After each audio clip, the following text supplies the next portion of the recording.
I see dead people. Hot shit. Here's Johnny. Stop. We have such sights to show you. Bring the motherfucking ruckus. Fuck you too. Fuck! And there we are.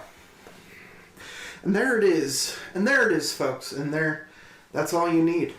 Yeah. That's all you get. Well, that's how you get started. That's how you anyway. get started. That's how you get started.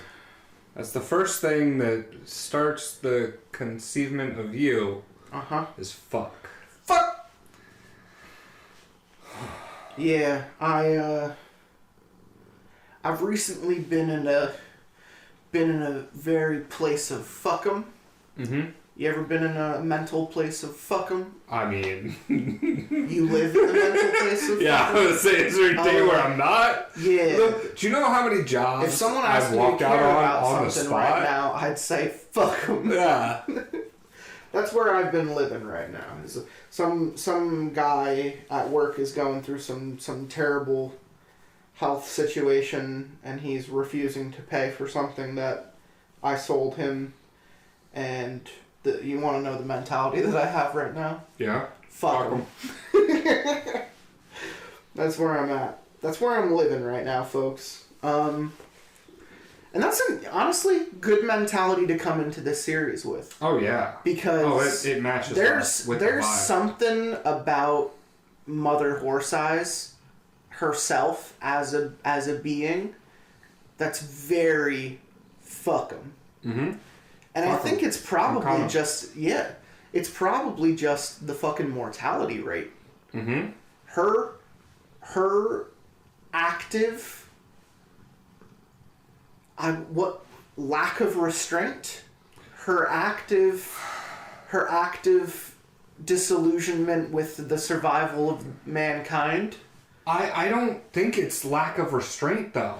I think it's the mentality of we stomp on ant. Oh. You know? Like I think it's that mentality. We're the ant? Yeah, we're the ant and Mother Horse Eyes is the boot. Okay. You know? I didn't think about this until you put it in my perspective just now, is I never thought of her as like a force of nature either. Yeah, she is the end of days. She is the horseman. Is she a hurricane or is she the apocalypse? You know, well, what's the severity? Where are we going? Sure. Because we've constantly been told she's the Antichrist in so many different ways. You know, there's only so many times they could tell us about New Jerusalem before I'm like, okay, all right. Yeah, all right. Was demons. I would really genuinely hate that. If she just fucking appears and starts shouting platitudes about Jesus and demons and angels and a war between things, I'm gonna probably put the gun in my mouth live on the podcast. Let's start with recap. Yeah. Oh man, 41. The worst thing a black man can do. That was Black Jesus. This was Black Jesus. This was such a bad way to start that episode because we immediately got thrown off with a new perspective we hadn't read before. And it was definitely out there. Yeah, it was one of the more abrasive ones. Mm-hmm. And I think it immediately put us off on this foot of like, what the fuck are we going to get into on this episode? Yeah. Like, how many more niche corners of humanity are we going to tap into? You know, how many awful people are we going to tap into with this narrative? Mm-hmm. Then we did finger blasting. Which, if you remember, I believe it's Brad, future tense, talks about how when people are in hygiene beds for too long and they're getting constant stimulation, they'll immediately wake up. Children. They'll wake up and they'll be talking to you like right to your face and then just start masturbating because they need that constant hit of Stimulation. Stimulation in order to, I don't know, be okay, to exist, to want to exist, to passively exist. They need to come, or they need to edge so fucking hard that it keeps them on a razor's wire. Yeah. Which was it was say funny. we all. It was funny. I'm not, not disagreeing. Wait, which part was funny? The next one was an extremely unusual fragment, which doesn't actually tell us anything. So, unusual fragment. Shit. Was that the end of the SS arc? Oh, yeah, it was starting it. Yeah, that's a good point. Yeah. It's probably when he was picking up the chitinous cruciform. What the what was left over? Yeah, or dreams. And it gave him fucking holy nightmares of Mother Horse Eyes. SS officer finally tripping face and putting into words what he thinks those experiments are back there, and it ends with him having the worst nightmare ever about a future that is Mother Horse Eyes. Mm-hmm. And when he wakes up, he figures out that not only did the other person who also handled the skeleton of the chitinous cruciform also tripped face and went nuts and was shot over it, that he now has to pretend to not have touched it and also having tripped face. Yeah. But at the same time, he's like, I need to figure out what the fuck they're doing back there, man. Yeah, that was fun. 44 was called The Oily Ones, which is definitely the cat. Yeah. The cat talking. Was describing us and how they feel about us. And it's a funny kind of disdain where they're just like, these things took my fucking kitten, and they sit here and they fucking feed me and they pet me and they love me, and I fucking hate them. Those pieces of shit. Yeah. I can't wait to eat them. Yeah, it's really funny. 45 was Child Fetch Me My Bag, I Need Flesh. Oh yeah. Which was Lisa's perspective, assumably before she left the interface. Because it's someone talking about a previous existing experiment with Mother Horse Eyes and being talked to by her, despite the fact that she is like an animal skull on a weird misshapen body. There's something terrifying about having a conversation with that. It almost reminded me of Undertone that we saw a while ago. With the mom in the room, you know? Yeah. 46 was Coming Back Online. Isn't that the start of the therapist?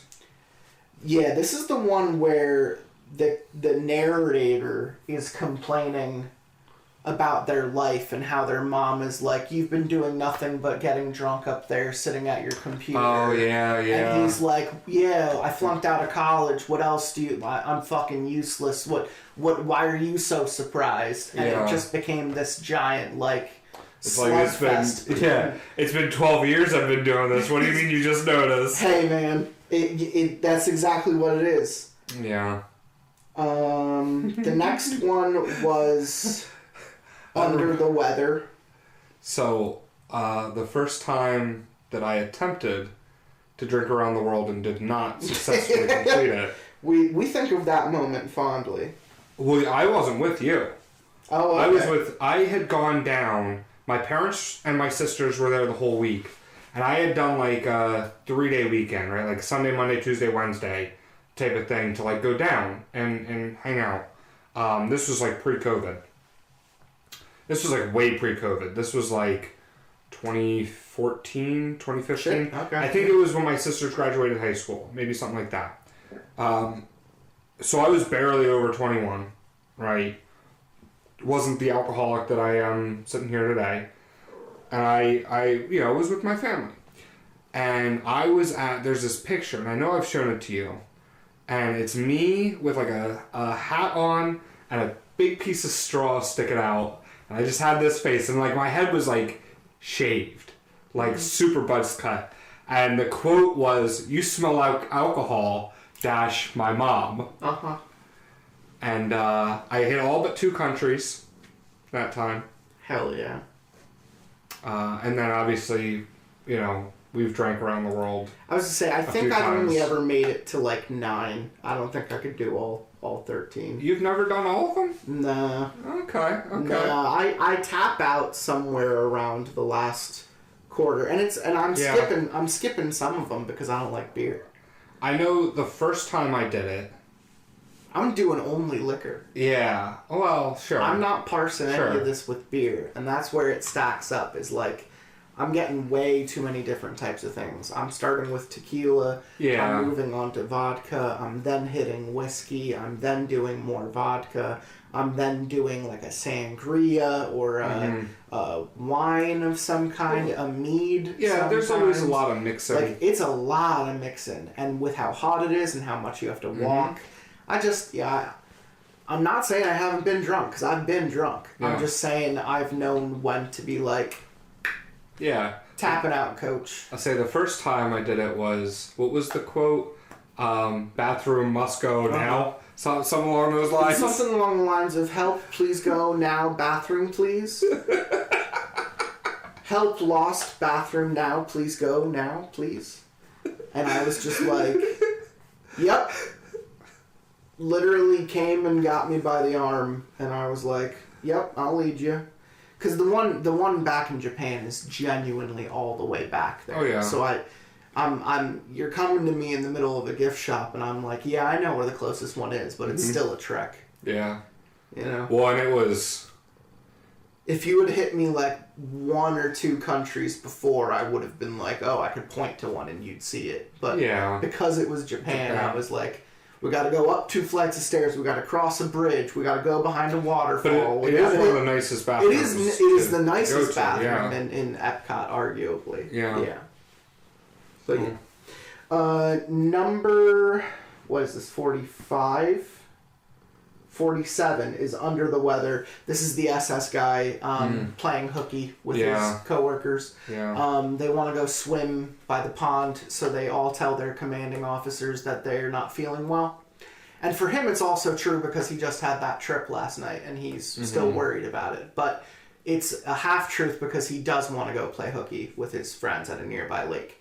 Yeah. And when he gets back, he realizes a coup basically happened with some of the Jewish prisoners. And while they did shut it down and they killed any Jew that got their hands on guns, a couple of them made it out. A couple of them made it out, and a couple of them also took down the lab where the acid testing was going on. Yeah. And this section ends with him getting back being like, oh no, the Jew in here was killed. Mm-hmm. The Jew in the lab was killed, and I'll never know everything he knows. And the last thing the Jew says is that he was also helping them escape, and that he died fighting back, and that he's like, you better not go back there. And he points to like the lab, because the doctor's also killed. He's like, don't go back there, you don't have to. And the Nazi's like, no, I'm fucking going back there. Yeah. So yeah, 47, and then 48 was Shirley, which is a direct continuation.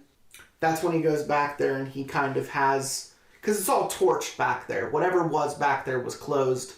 There's remnants of LSD and there's all this other stuff. Yeah. But the Jew basically took it down.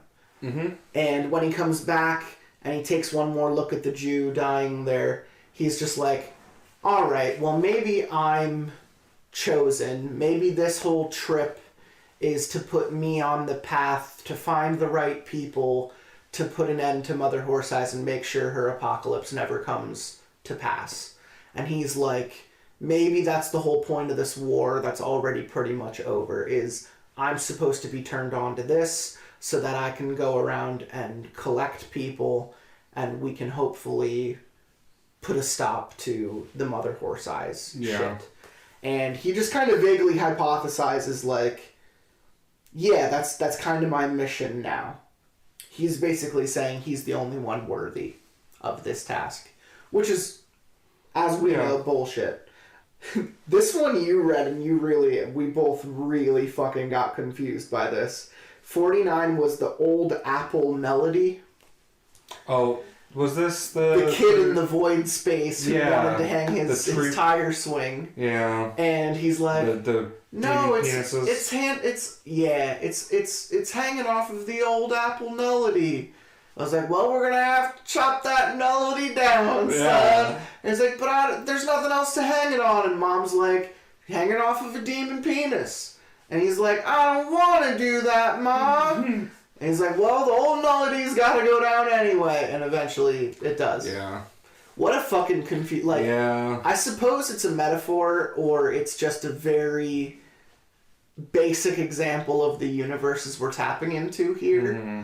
But I can't make heads or tails of it. Not yet. Not from where we're sitting. I can't make sense of it. Maybe it's reality inside the like the Matrix cocoons. What are they called? Hygiene beds. Hygiene beds. Yeah. Maybe. Like a surrealistic dream. Yeah, maybe. The next one tapping into that 50 was Hair Cocoon, which is the beginning of Brad's Minority Report narrative, where he breaks the one girl out. Karen? Definitely Karen, It's Karen, but I forget the last name. And when she comes out of it, she's immediately lucid, and she's like, by the way, one of your coworkers just slipped a pill into my arm, and they're trying to kill me. And he's like, haha, funny joke. And she just keeps staring at him. Yeah. Then it logs into the next one, 51, which was The War of the Mind is Lost, a.k.a. Q Reality's Virus. Karen Castillo. This is where we swap over to the future, and we find out that, much like Terminator, she is a John Connor of sorts to the future war for having picked up on what the reality virus is, Mother, at a young age, and being able to govern people of power into making the right decisions. She's more or less become the last standing hope for humanity in this apocalyptic future, is what 50 says. The war of the mind is lost and we lost it is one of the last lines. 52 is called I Can't Explain How It Just Snatches You Up. And this was Black Jesus going on another rant.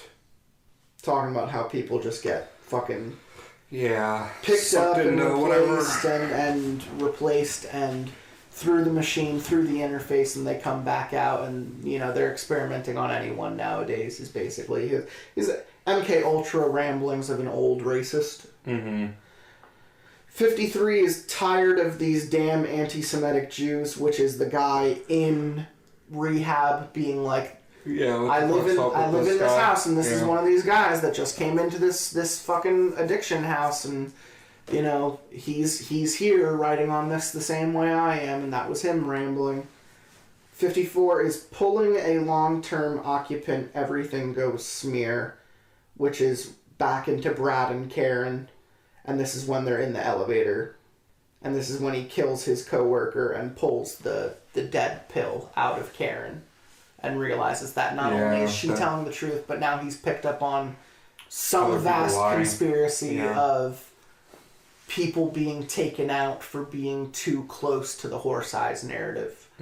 For having a pivotal role in probably shutting that shit down. Which is the most interesting narrative to me, at least. Yeah. Brad and Karen, the Minority Report Cloud Atlas thing going on with them is what interests me the most with the story. 55 is Along Came an Old Crone, which was like we're either assuming the past or the future. I'm assuming the future, where humanity has already collapsed and we've gone back to a nomadic nature of traveling people. And there's this like Canterbury Tales-ish story of a bunch of people walking on a long road and they see an old woman stuck in a bush. and she's naked and she Yeah. needs help. And so they pull her out of the bush. And we weren't they, quite sure if present versus future. Yeah, I'm claiming future because I have a feeling that Horse Eyes is like the new reality is people are far and few in between, and we've reverted almost to like Jesus-like times where it's this weird area where so much of humanity is either lost or non-existent, but we've reverted back to like, oh no, I'll help the old lady out of the bush because we're all just on the road together, because if we stay still, maybe something will get us, and we're just going to keep moving and keep taking care of one another, and that's what the tribe does. And they kept using certain verbiage that sounded very like interesting. So this is supposed to be a metaphor. It's supposed to be a metaphor about like, don't put your trust, people could be manipulating, like this could all just be a lie, this could all be a part of it. But this woman that they pull out of the bush also has like past knowledge, and it's tough to be like, oh yeah, she's old. What if this is Karen? What if this is the new world? What if this is just how things are now? So it's an interesting thought. 56 is nature, nurture, addiction. This is just the narrator saying that there are certain things in life that addiction will take from you. You can, no matter what drug, no matter what thing you're addicted to, you'll think it's not taking enough, and then it'll take the next thing. It's like this guy talks about marriage gone, work gone, like responsibilities gone, like it eats up everything and leaves you with nothing because it just keeps on feeding. And it was an interesting one, but it was also a lot of like, here's someone shit posting about addiction who's clearly never experienced it before. It's basically how we felt. 57 was, how do you exert your will without disrupting the world, aka an introductory course in SPDT for advanced hygiene bed users. And this is the cat talking about jumping into a hygiene bed. It's like, if I can't kill people and I want to figure out what happened to my kitten and I want to get revenge on them, I'm going to jump into one of those things. I have to be one to understand. Yeah, I have to jump into one of those things to get connected, and maybe I could find my kitten again. Is like the weird kind of connection that she made in that one.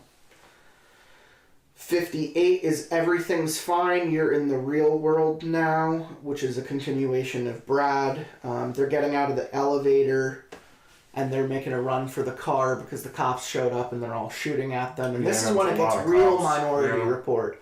Is he kind of plugs her into the car and plugs him into her so that they could like talk without talking. Like he just sees her thoughts like pop up as text. And like they're kind of like hard connected now.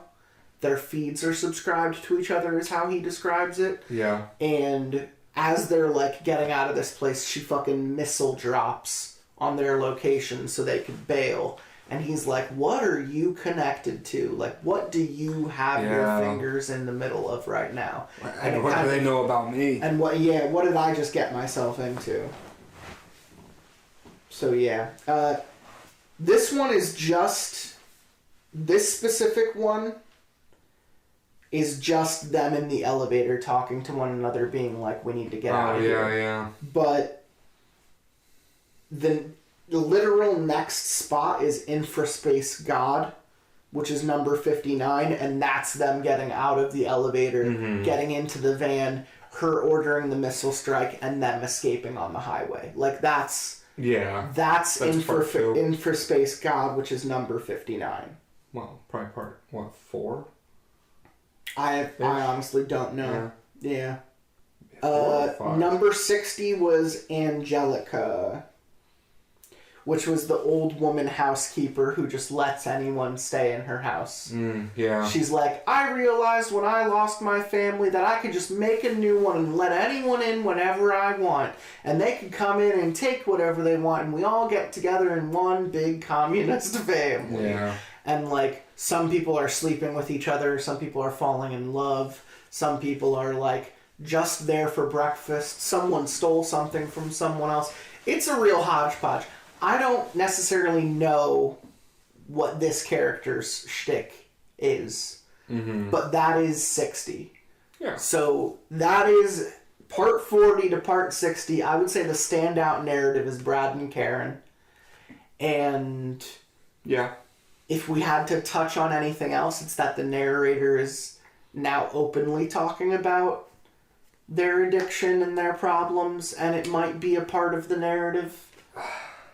It might be a part of where this whole LSD I'm strip still of, eventually connects our stories together. Yeah, I'm still of the mind that the narrator is definitely not an alcoholic because they keep writing the alcoholic under the same stereotypical, like, not memoir, but it's the narrative that they choose to tell, and when there's so much other interesting shit going on with this story, it is a little dumb to be wasting our page count on, by the way, I'm struggling with my addiction, listen to me struggle, I argued with my mom once. Yeah.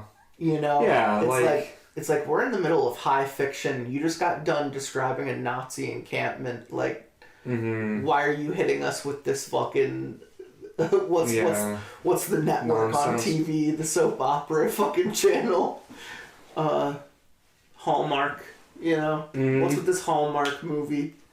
Anyway, I'll tell you right now, the title of 61 is absolutely Brad and Karen in the car on the highway. Do you want to read it? No, go ahead. You want me to read it? Yeah. Alright. I know you've been enjoying this one. Oh, I love the Brad narrative. Yeah. I-20 West with the devil on our ass is what Reddit calls number 61. Do we have any new author chapters coming up in the next? Yes, 72 is going to be... 72 is another interjection. Okay. So when we get to 72, remind me to go back and look at this page. And it's after 72. Just remember 72. Yeah. I don't remember if it'll happen when it says it will or not. And I'm not even going to look at whose narrative this is because I can already tell you Karen's in it. It's Brad's narrative. Yeah. And it is May 19th at 3:30 in the morning. So it's almost been a month now. Yeah. And this is 61 out of 100. 61 out of 100. Plus 4 small or 5. hand. Yeah. Yeah. Okay. We rode in silence for a while. The luxury chariot flying along the curves of the interstate. That's the car. Yeah. Luxury chariot. It's the model of the car they're in. Flying along the curves of the interstate as all the other cars obediently changed lanes to let us through. I had seen people pull access stunts before, like changing the music in the club or turning off lights in a restaurant, but what she had done was outright sorcery. She had taken control of an elevator, a car, a drone, and other cars on the highway, all within seconds. She must have had control of all the security cameras to plan our escape. Every one of these was a hardened system. The drone was a DoD system, the hardest of systems, but she had based it like child's play. Sitting there in the car, I felt like I was coming down off of a high. I'm not. I'm coming on to a high. Yeah. It wasn't a good feeling. I was sitting in a van with a mass murderer of unspeakable power, and I had helped her, given her the access she needed to pull her stunts. That makes him an accomplice to murder, yeah. She had saved my life, I think, and I had saved hers, but she had also just killed a dozen cops, maybe 100, men with families. Fuck! My life was over. I had helped her. That was a death sentence right there. We would become the most wanted people in the country. How did I get caught up in this? Oh, by the way, I'm here with Where Am I? Where am I? I looked over at her tiny skeletal body, so frail and weak, I could pick her up and chuck her out the back of the van and end this whole escapade. But then what? Face the death penalty? She had to be my best chance at getting away. But realistically. Yeah. But who the fuck was she? She was a killer, that was for sure. Utterly ruthless. A message from her appeared on my set. Sorry about that, had to hurry. Sorry? That was rich. I asked her where we're going. Upstate New York. What's there? Our objective. What's our objective? A way to defeat Q. Hard to explain. I wondered if she was insane. She was responsive and lucid, but she was also capable of murder. She would probably get rid of me as soon as she could. So you want me to come with you? I'd like it. I need physical help. You killed like 100 cops back there. The whole world is going to be looking for us. No, they won't. You don't think so? This isn't the feed realm. They take kills pretty seriously in the real world. I do too. But they'll be too busy to look for us. Busy with what? Q. What's Q going to do? You will find out. 4 minutes. Just tell me. You wouldn't believe me. We fell back into silence. My thoughts were racing. I wondered why they didn't just flag our car and shut us down on the highway. I guess she was busy working her black magic on the police and transportation systems. Who knew what she was capable of? Was she really one of the bred, a grown-up child soldier? It was illegal to hook children into long-term feeds, but I had heard stories about China and the FRN connecting infants, trying to create people who were utterly at one with the internet. According to the tales, the children all died. So they tried older children, but they all turned into drooling skull baskets. For some reason, the brain needs a certain level of maturity before it can withstand a long-term feed without resulting in total madness. Even then, it results in near total madness. I figured Karen was another child abuse case, but she wasn't just some feed casualty. Her mind worked well. Whoever had made her had done the forbidden, and they had done it successfully. But why did I have to get involved in all this? I had just gotten my specialist license. After getting out of the Marines and drifting around for years, I was finally hitting my stride. Now it's all fucked up. Don't look back. I looked over to the girl lying next to me. Was it possible that she had hacked so far into infraspace that she could read minds? There was a passing flash of light, the sunlight glancing off some car.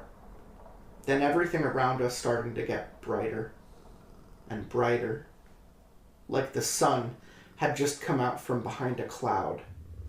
But there weren't any clouds in the sky. The light was coming from behind us, bouncing off other cars, creating a painful glare.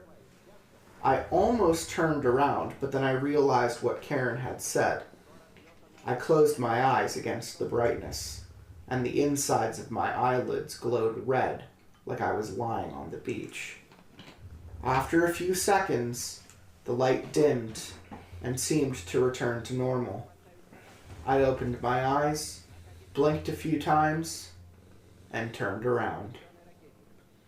A few miles behind us, the entire city of Atlanta had disappeared behind a megalithic wall of dark, roiling smoke. I felt my mouth fall open. I leaned down to look up at the sky behind us. The giant wall of smoke was just the base of a monstrous black tree of ash that rose miles into the sky, growing larger and larger, looming over the world. Then we were hit by a blast that rattled me right down to the roots of my teeth. I shut my eyes again. The blast turned into long, horrifying roars. The van wobbled and shuddered as awful groaning sounds passed through the metal. Eventually, the van's steering systems righted us, and slowly the roars passed. That must have been the blast wave of a nuclear detonation that just destroyed Atlanta. I unbuckled my seat and crawled to the back window and pressed my face against the glass, and the tree of smoke was still growing over us, becoming ever more massive. I just stared in silence, and slowly it changed from one awful form to another until it became a vague gray pillar in the far distance. I'm not sure how long I spent watching it. I know that by the time I looked away, I was crying.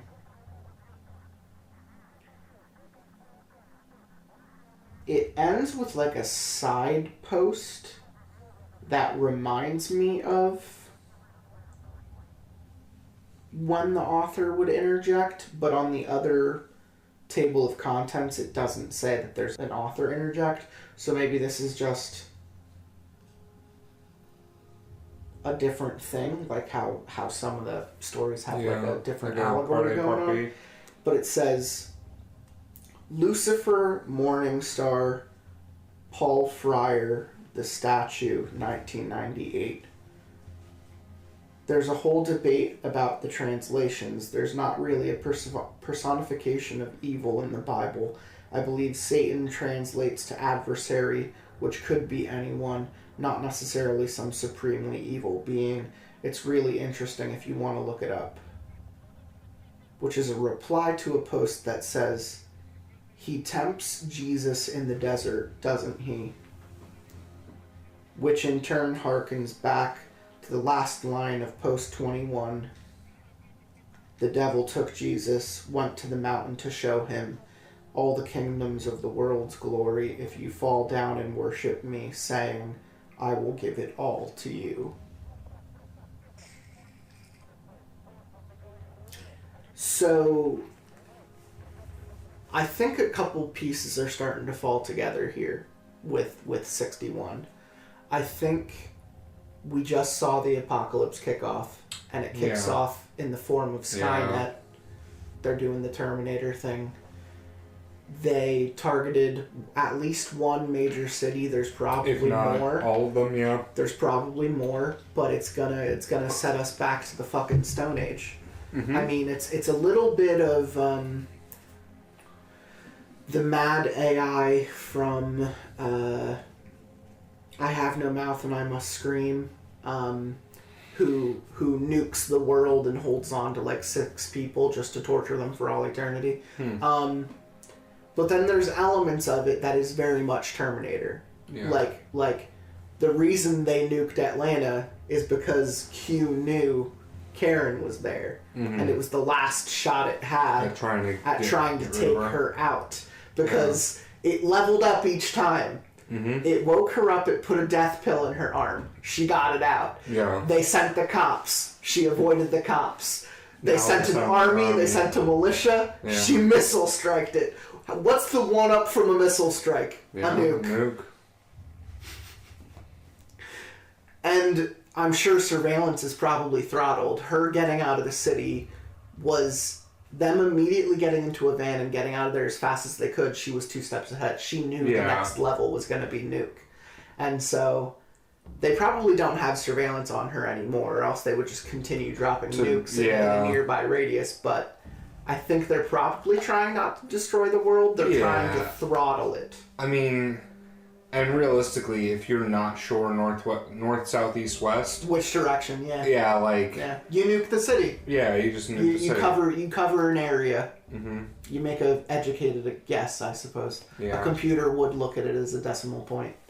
You get to read for the cat. Oh, goody.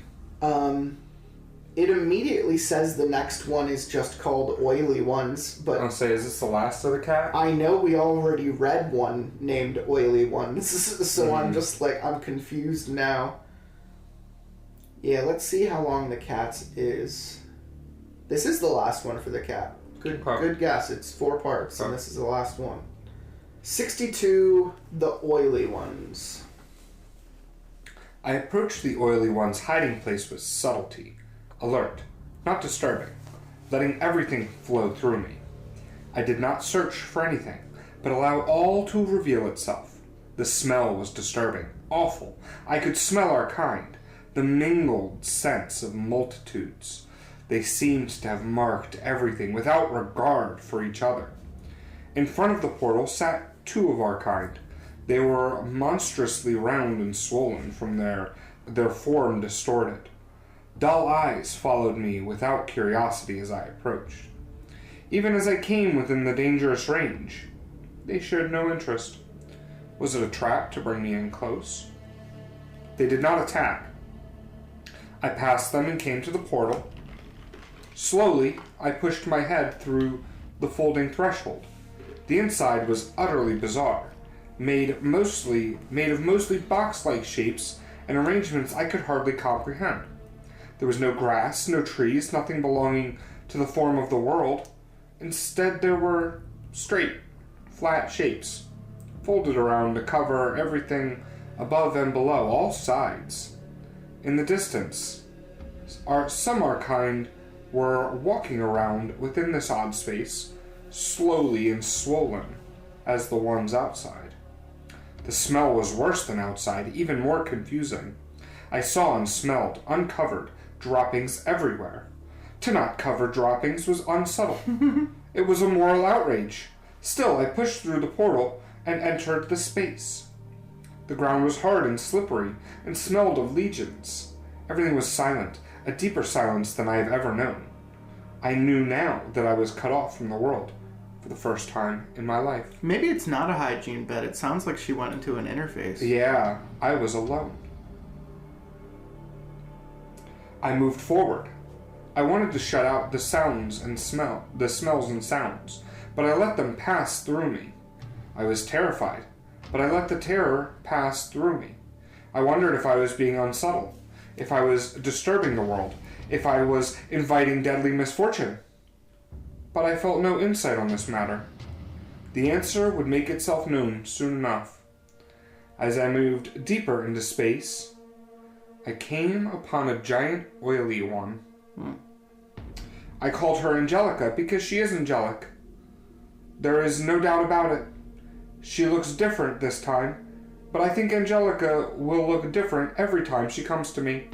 She is also much shyer this time, such a shy little thing. But the way she moves, the pure, lovely way, there's no mistaking it, it's Angelica again. How wonderful, how lovely. Would you think I'm a silly old biddy if I started crying? If I got on my knees right then and there and started thanking God? How He is great, how He has seen fit to bless me. I've been investigating this space, and I have found much confusion and monstrosity, but no answers. There is a single oily one which stays here, as well as many of our kind. All of them, and the oily one, and our kind, are mysteriously swollen and distorted. The oily one in particular reeks of corruption and disease and death. She cries like a little lost whelp, but I keep my distance from her, and I avoid the others of my kind as well. This space has many spaces within itself. Each of these spaces holds 1,000 mysteries. It is everything I can do to not be overwhelmed, to let the mystery flow through me. Darkness has come and left, and I am terribly hungry. The oily one comes to me with food, wonderful food, but I am afraid to take it. I wonder, what exactly am I looking for? I am looking for some answer to the mystery of the oily ones, but what form will this take? I cannot know. All around me are forms I do not recognize. I must not look for anything. I will simply become a part of this place and let the answer show itself to me. Angelica has been here for over a day, but she hasn't spoken to me yet. I think I understand why. The last time she came to me, I was the shy one. I was the one who was afraid of everything, afraid of the world, in despair because of the first time she left. Now I have been restored, and she is the shy one. It is my turn to help her, to give back. I've tried to give her some of our cuisine, but she hides. I do not think she has eaten anything since she found her way in here. Poor thing. Hunger forced me to come close to the oily one. She set down food and I took it, keeping an eye on her. She has an awful, fleshy, and giant pale eyes. She often sings like a bird, abomination. It was the first time eating the oily one's food since my kitten died. Would this food kill me? Only time will tell. My form commanded me to eat, so I ate. The food was absolutely wonderful, as the oily one's food always is. I am trying to follow the art of subtlety, but there can be no subtlety in this unholy den of madness. I believe I have investigated almost every place within this giant place. There are many portals in here which lead to various small places. They open and shut in different configurations. But I have watched them carefully and gone into almost every small place and found no answers. But there is one place I have not yet gone. It is perhaps the only place yet unseen by me. It is the place where the oily one goes when the darkness comes. I think she sleeps there. I heard her making strange sounds from within, frightening sounds. She keeps the portal closed at all times. It only opens for a moment when she goes in and out. I have tried to get a look inside, but have not been successful. This is a tough... it's chunky. It's not tough. It's like... It's... You know what it reminds me of? Cirque du Freak. The vampire never used contractions. You know, it's not that, but it feels like that. Yeah. I believe there must be some answer within this space. Everything has a form. Every form is a story. Every story makes sense. There must be some reason for the oily ones, for their random kindness, for their random cruelty. There must be an answer, and that answer must reside within the hidden space, for it does not reside anywhere else. I will wait. I will go inside. Sweet Angelica is starting to warm up to me. We eat together. She's still very skittish, but she shows up promptly at dinner time and eats like a little lady. She doesn't chat with me, but I think she will start too soon. I asked Linda Mary Chowder to be Angelica's special... What the fuck name is that? Mary Chowder. Mary Chowder, yeah. I asked Linda Mary Chowder to be Angelica's special little friend and show her around the house. Of course, Linda responds with, "Oh, madam, I'm too busy with my modeling career. Can't somebody else do it?" Meanwhile, the little strumpet flirts all day with Chester Barrington. But that's another story.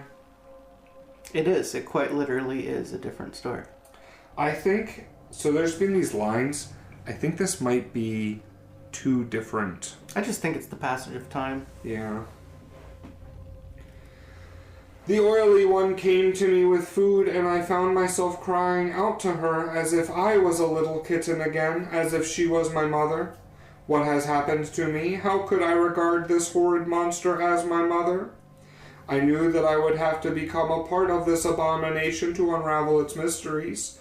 But this is too much. I want to leave, to go back to the world, to go back to fresh air and light. I must gain access to the hidden space soon, or I will go mad. I am losing myself. Little Angelica finally talked to me. Now she talks to me all the time. "Mother, mother, I'm back," she says. "Oh, I've missed you so much, but I knew you would find me again. You will find me every time." Oh, it's joyful. She's still shy and doesn't let me hug her, but to hear her voice again is such a blessing. I notice her following me to the bedroom every night, so tonight I let her in. None of the other ladies or gentlemen are allowed in there. But this is Angelica, so she can sleep with me. She stays in the corner of the room until I fall asleep, even though I sprinkle cuisine all over the bed. I hope that soon we can sleep together like we used to. I finally gained access to the inner space, the space which was to contain all the answers of the mystery which has tormented me for so long. I suppose I have not properly practiced the art of subtlety. I have pushed my way into a forbidden space, snooping and seeking and striving and upsetting things. I suppose it is only fitting that I was greeted with such misfortune. There were no answers in the hidden space, none at all, just more weird shapes and bad smells. There was nothing that seemed of any significance. I discovered nothing at all. And so the oily ones remain as such a mystery to me as ever. Why are they so monstrous? What is the reason for their kindness? Why do they give us food? Why do we call them like mothers? I guess I will never know. I have fled that awful space, and am gratefully among the trees and grasses again. I will never go back there. Angelica is gone. I haven't seen her for 2 weeks. She stayed with me in my bedroom one night, and I really thought we were getting closer. And then the next day she just disappeared. How could she leave like that? I want to die. I can't want to die. I told myself I wouldn't feel this way anymore. I just can't feel this way. No more. I need to call my sister. I need help. What's happened to me? Please, God. I've been lying in bed all day weeping.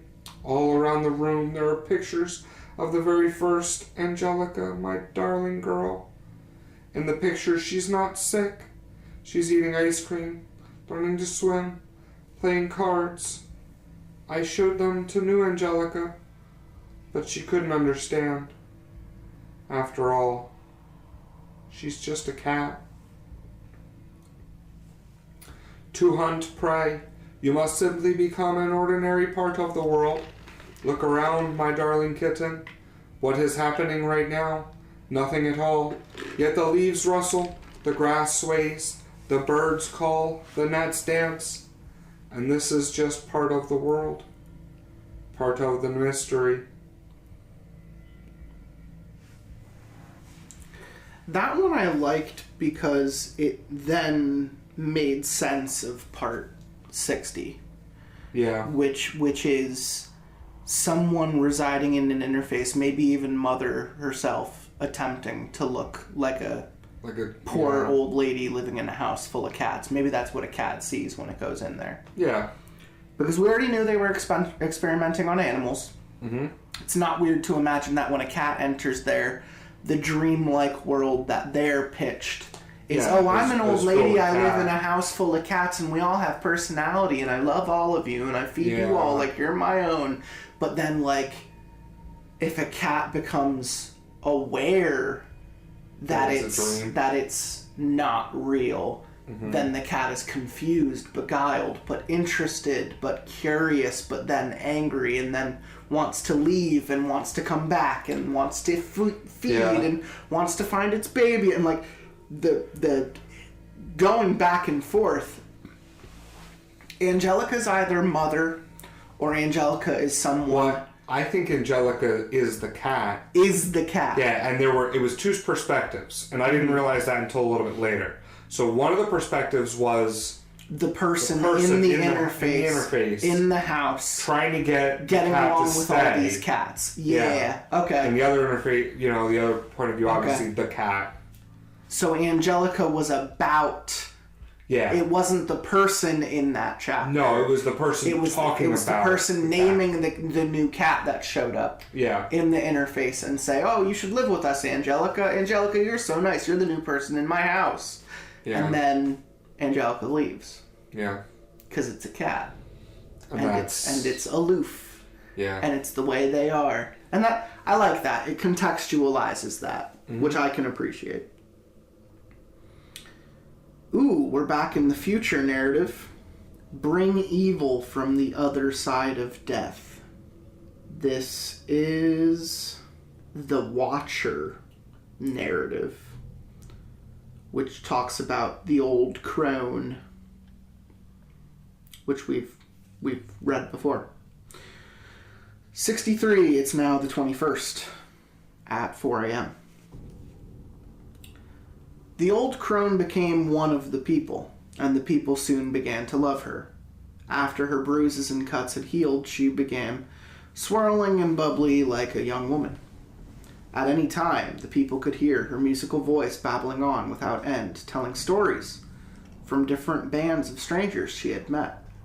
It was a strong flow of words that could bring anyone into it, even me. She was also very lucky at finding clams, pulling them from the waters whenever she liked, and she sometimes snuck away from the river and came back with rare treats like snake's eggs and red beetles.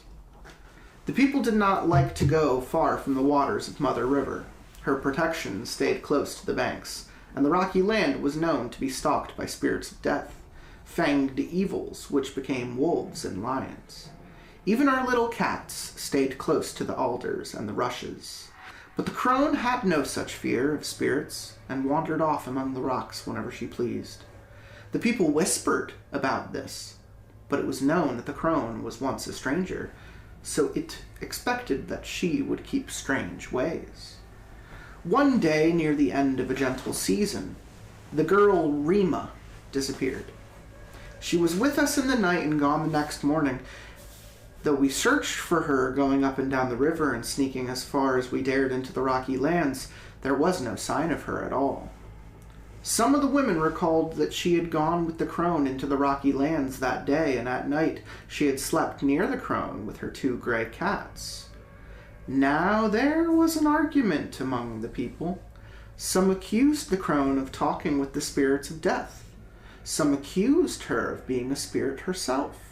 Others said that she had at least been foolish in bringing Rima out to the rocky lands. I was undecided. I did not like the crone, nor did I trust her, but people often talked about things they did not know anything about. The flute player maid argued that the crone had been a great friend to the people, giving us 3 pearls and much food, and telling us the stories and songs of strangers. I knew that the stories and songs of strangers were worthless, but he spoke very beautifully. As the people argued, the old crone simply watched us, her shriveled stranger's face making no sign at all, her eyes just as calm as the wide waters.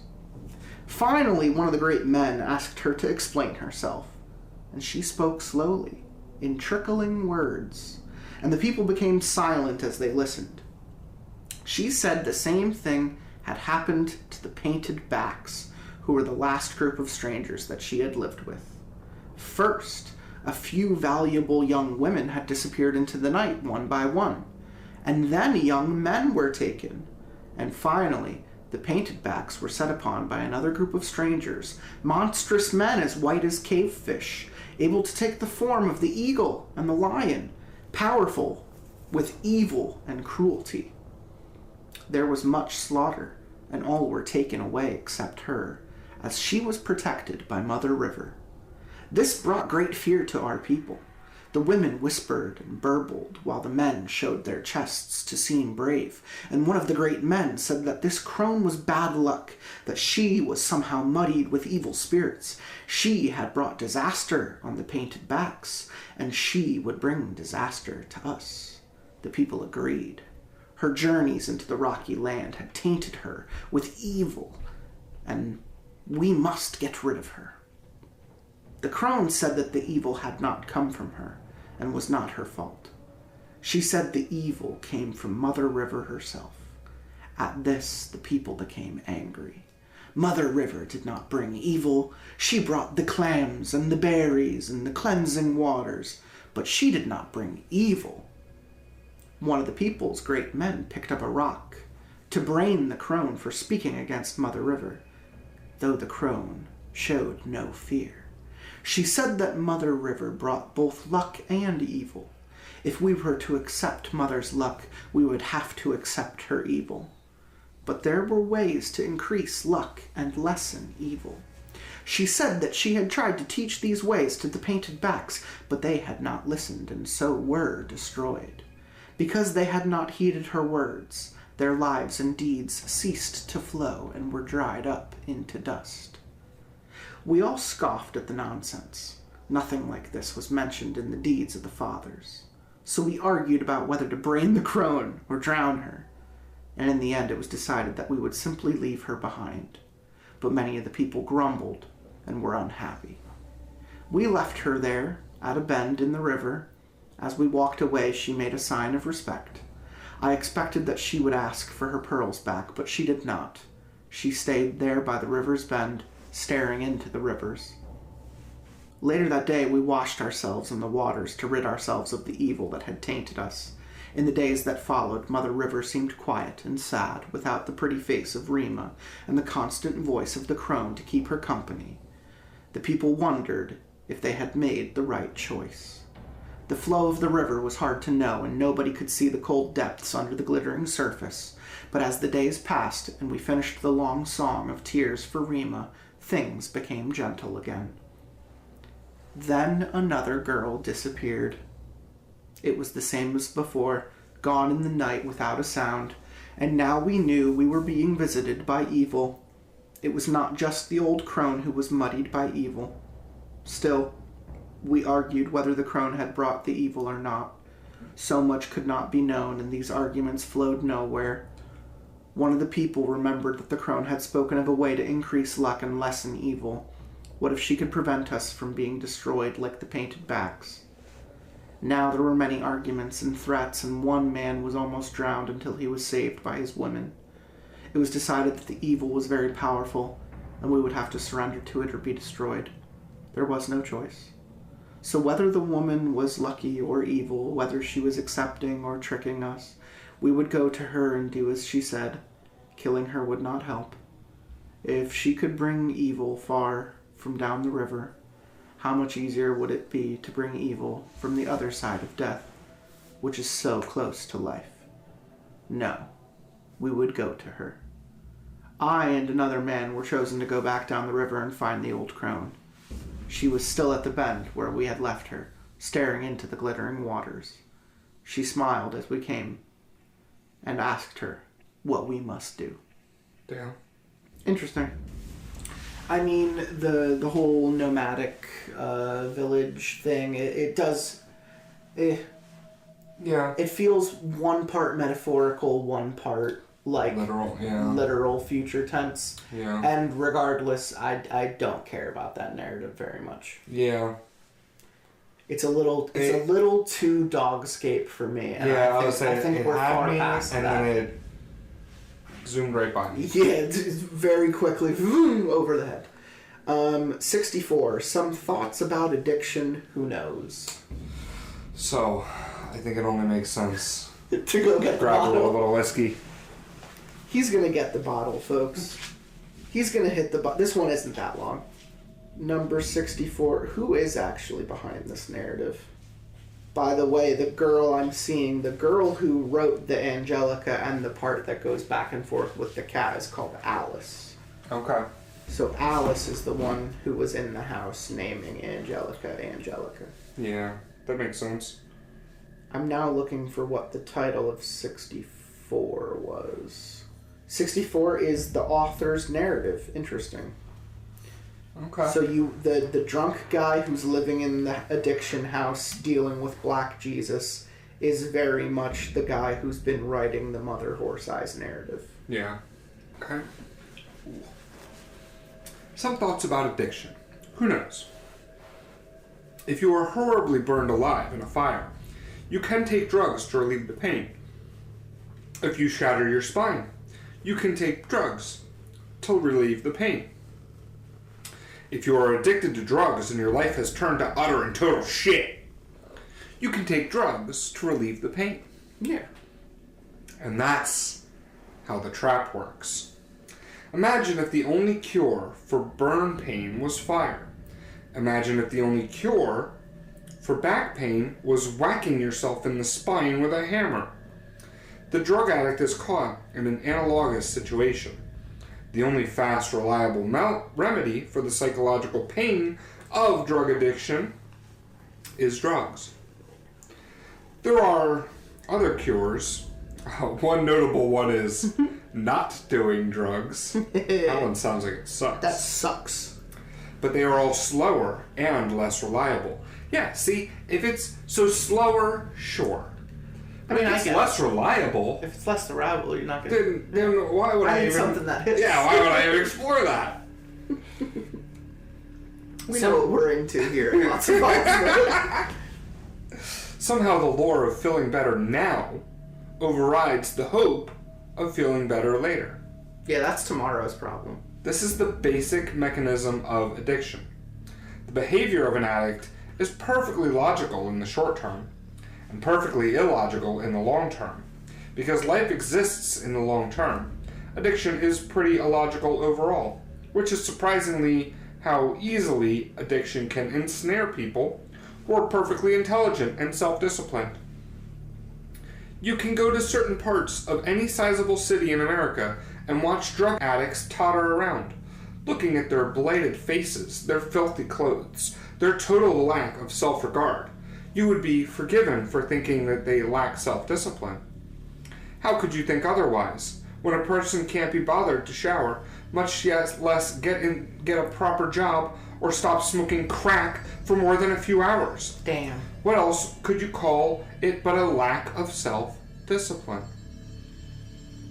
Imagine the Nazi troops at Stalingrad, encircled by Soviet troops, fighting against total annihilation.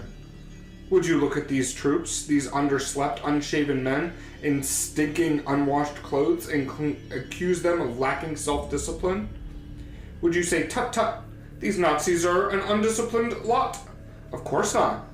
You would understand that their shabby state is not a form of lack of self-discipline, but rather because they are concerned with other things, dire things. While there are several noticeable differences between Nazi soldiers and crackheads, the same principle is in effect for both. For both, there has been a terrible reordering of priorities. The showering, the clean clothes, the job, all of these became secondary to fast access to drugs. If showering and clean clothes got them faster access to the drugs, they would walk around looking like a detergent commercial. You would never see whites so white. But they don't need clean clothes. They don't need showers. They need drugs. Hell yeah. The drugs are the solution to everything. Cheers. Is that the end of the story? No. Oh, okay. But I agree with that statement. So, cheers.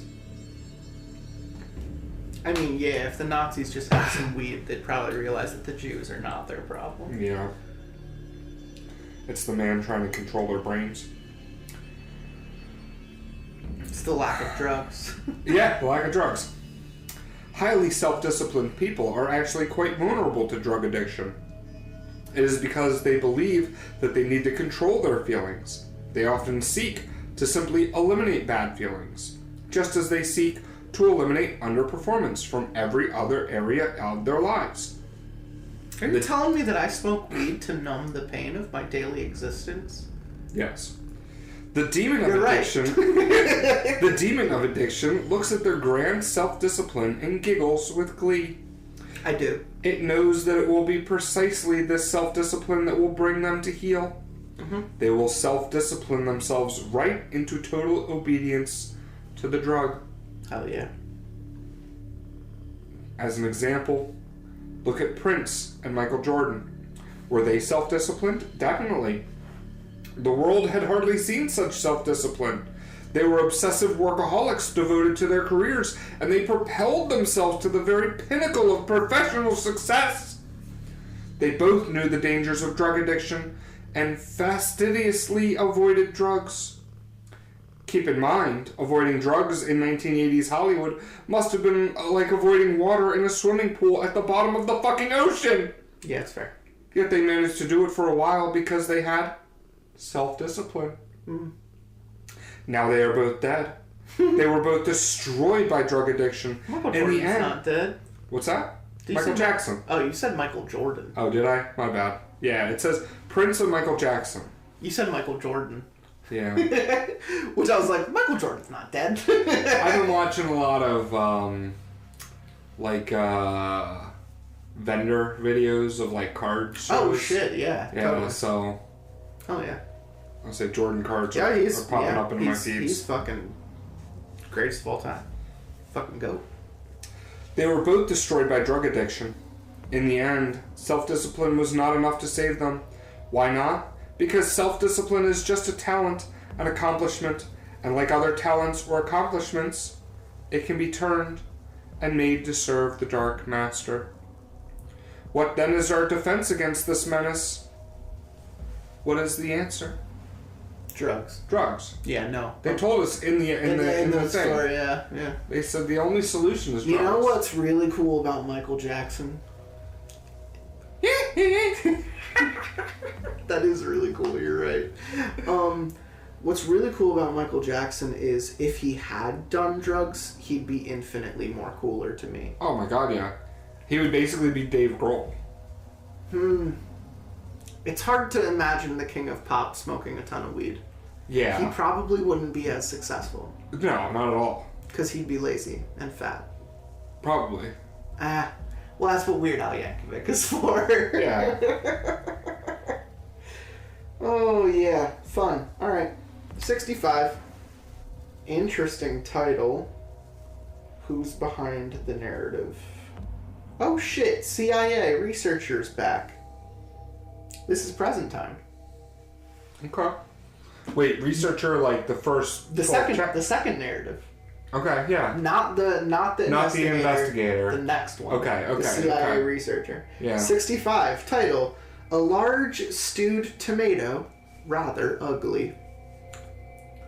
It simply appeared in the primitive infraspace one day, like a hungry lion showing up on the edge of a village. Over the course of a few hours, it breached a multitude of hardened systems, going where it wanted, taking what it wanted, seemingly capable of breaking any form of crypto. Then it disappeared. That was 1991. More than a decade passed before it was seen again. By the time it reappeared, it had already become something of a legend, in the sense that people scarcely believed it had ever really even existed. Most experts had convinced themselves that the original episode wasn't what it appeared to be, that prime factorization techniques were still secure, that the attacks had actually used fairly mundane techniques. But it came again, and did much as it had done before, this time on a larger scale, one commensurate with the more highly developed state of the infraspace. Nobody could really be sure this was the same entity responsible for the original attacks. It was only known that both sets of attacks involved the same, almost magically advanced capabilities. Now, at least, we knew we were dealing with something real. In the years that followed, it appeared sporadically, accessing government systems, defense systems, nuclear systems, RL infrastructure systems, social networks, no latency communities, whatever it wanted. And as time went on, the appearances grew more frequent. Naturally, the governments of the world were extremely alarmed. A lot of accusations and threats flew back and forth.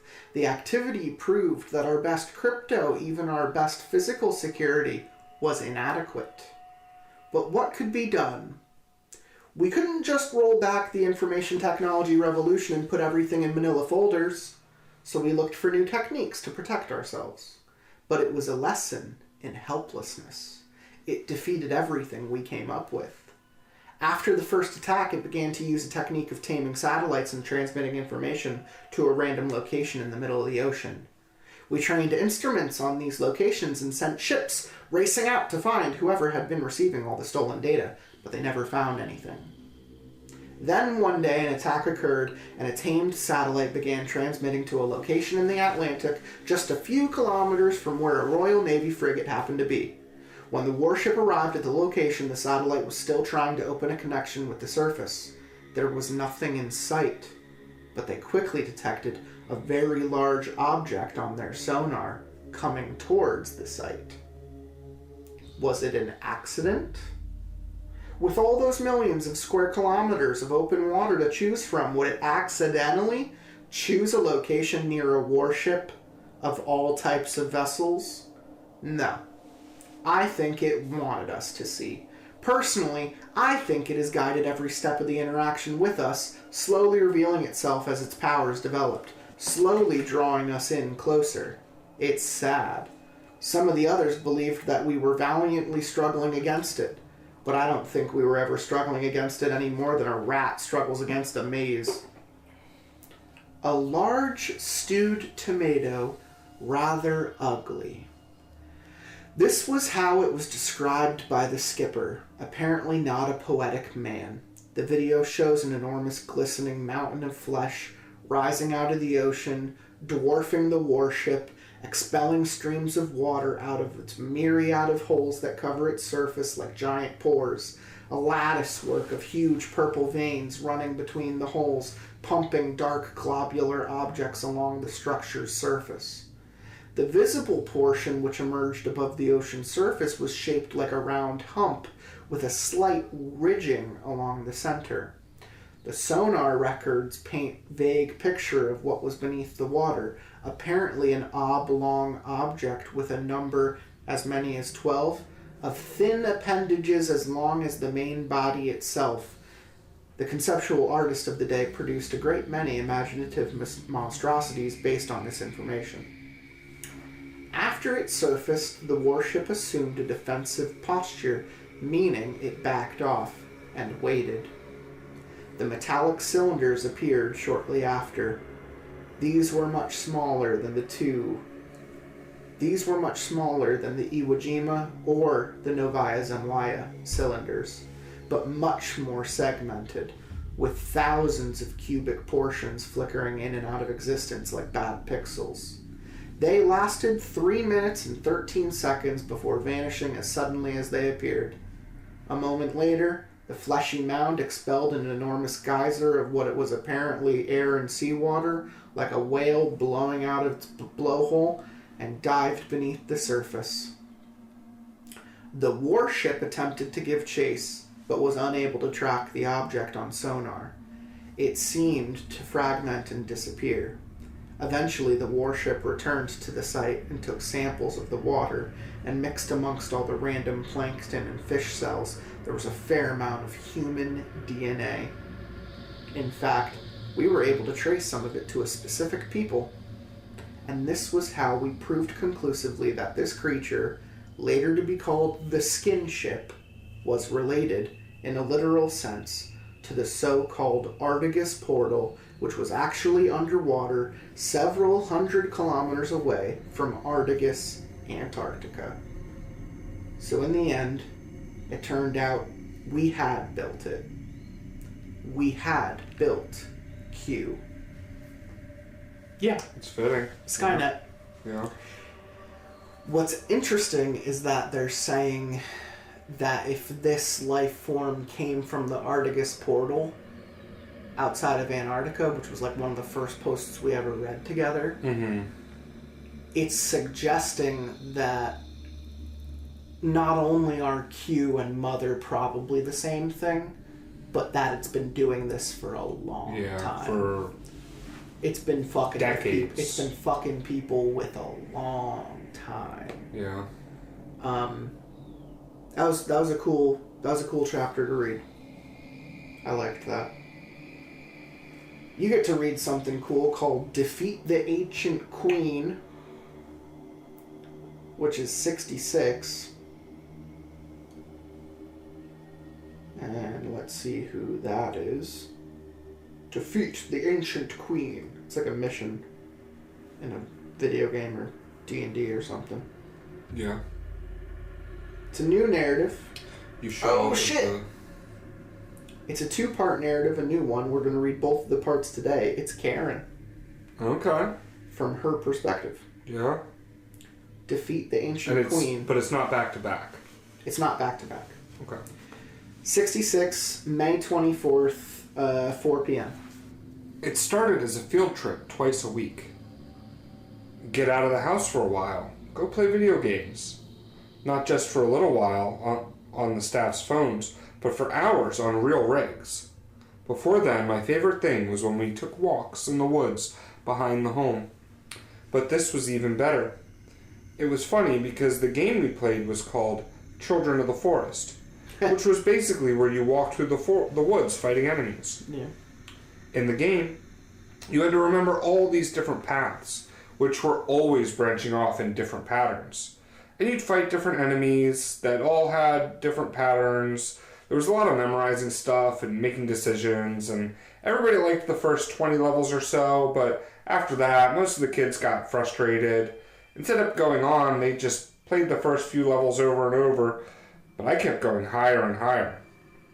The final boss was called the Ancient Queen. You were always advancing on her castle, this huge dark castle that loomed in the background of every screen. Sometimes you would see her floating around her castle, just a shadowy bird-like shape, and she would taunt you from afar. "Come, my child, come and face me." That kind of stuff. Man, I wanted to get her. Even as a little kid, I got really obsessed about things. I wanted to beat the Ancient Queen so badly, I got to level 100, then 200, then 300. At this point, every branch in the path offered like 40 choices. They came literally every second. Plus, you had to do the enemy patterns, sometimes missing 2 and 3 enemies at once. Kind of like playing 2 melodies at once on a keyboard. It got pretty insane, but I kept advancing. I was relentless. It was nice to finally be the best at something. The way I was better than any other kid. I mean, no other kid went past like level 40. Sometimes they had me play online against other people. There was a kind of battle mode. I beat everybody. PvP. At first, we could only go to play games like twice a week, and everybody was just dying to do it, since there was nothing to do at home.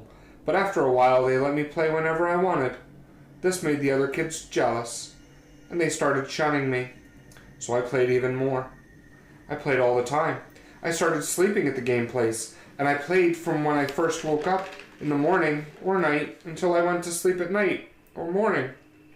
They brought me food while I played, whatever I wanted, whenever I wanted it. One of the people at the game place tried spoon-feeding me while I played. It was creepy at first, but I got used to it. Nice. I had pretty much gotten used to the fact that whenever something was really fun, adults would come in and take it away or tell me not to do too much of it, or something bad would happen, or it would be destroyed. So when they told me I could play this all I wanted, it was like the ultimate freedom. The ultimate freedom, finding that. I remember lying in bed one night, and I heard the theme music playing down the hall in the game room. The game was so fun, but kind of cheaply made. It had this chintzy flute music that played over and over. I heard it now in the middle of the night and wondered who was playing, since I was the only kid there and the doctors never played it. So I got out of bed and snuck down the hall to see who it was. This place was kind of creepy, with all white halls and everything smelled like plastic, and I was a little scared since I was only 8 at the time. When I got to the game room, it was totally dark. Nobody was there. The music seemed to vanish. It had all been in my head. That's how much I played it. I was obsessed with that damn Ancient Queen. Like she was this huge mythical creature in my mind. In the game, she only had like a dozen taunts, and I must have heard each one hundreds of thousands of times. They were burned into my brain. When I was on the high levels and everything was flying at me at once, I kind of just cleared my mind and let my hands play the game, if that makes sense. In these times, I would daydream about the Ancient Queen. What would it be like when I finally faced her? What would she look like? What would happen? It was strange. But sometimes I imagined her looking like my mother. That strange face that barely remembered. After a few months, they gave me the surgery to install my Direct Sense jacks. After playing the Direct Sense games, I forgot all about the Children of the Forest and the Ancient Queen. I had found a beautiful, wonderful world where I was powerful beyond belief, where I wasn't just some little girl who lived in a home and didn't have any friends. So I went away. A few years ago, I went back into the CIA files and found a copy of the game to see if I could finally beat it. I got past level 800. After that, it became simply inhuman. So I botted it to see the ending. It took a long time to build a proper bot. It was a fiendishly clever game. Finally, I got one working, but it turns out there is no ending. You get to level 1024 and it just resets. You never meet the Ancient Queen. What's worse? Finding out there is no Ancient Queen?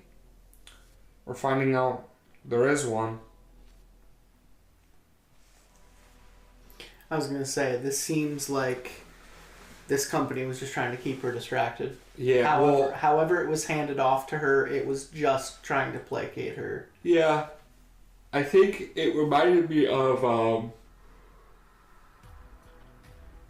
Ender's Game. Okay. Where they Okay, yeah. they're almost tricking They're tricking into playing people the into game. playing games because they're actually developing military Yeah. defense contracts off of your stratagem. Mm-hmm. Yeah, no, I get that.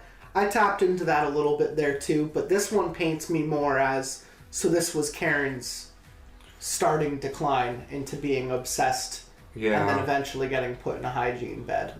This is her tapping into her own personal addiction because it was a way to placate her and keep her out of moving chess pieces across this grand, Terminator chessboard. Yeah. 67. We have to open up the box and see what's inside. 67. Open the box. See what's inside. Open the box. See what's inside. I finished the water. It's the investigator, and it's the last one. Which means the only thing left to drink Is the whiskey. is the whiskey. Hell yeah, 67. This is the last part of the original narrative. Okay. The last part of the investigator's narrative. Yeah. We haven't seen him in 40... Since 22. Yeah. Mm-hmm. We have to open up the box and see what's inside. Society is built on interfaces. You take a complex thing, put it inside a sturdy box, and put some simple buttons on the box so that the people can use the thing inside. The box makes it easier to use and prevents people from breaking it. For example, you can take the machinery of a clock and put it in the box, and put 2 hands on the outside along with a knob for winding it. Take all the machinery of a car, hide it behind a dashboard, and give people 2 pedals and a wheel. Take all the circuits of a computer, put them inside a box, give people a monitor and a keyboard. Interfaces receive input and produce output, and that's all we need to know. The clock gets wound, and its hands show the time. Input and output. As far as the user needs to know, what happens inside the box is magic. This allows stupid and ignorant people to use complicated things, as long as the interface inputs and outputs are simple. Toyota uses millions of kilograms of steel every year. Does the CEO of Toyota know how to make steel from scratch?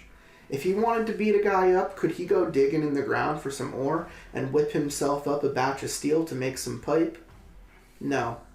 He uses interfaces to get steel.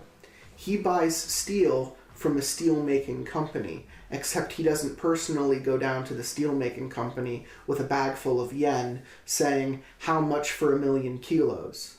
He uses a bank, except he doesn't even personally go to the bank. He has a subordinate who does it all for him.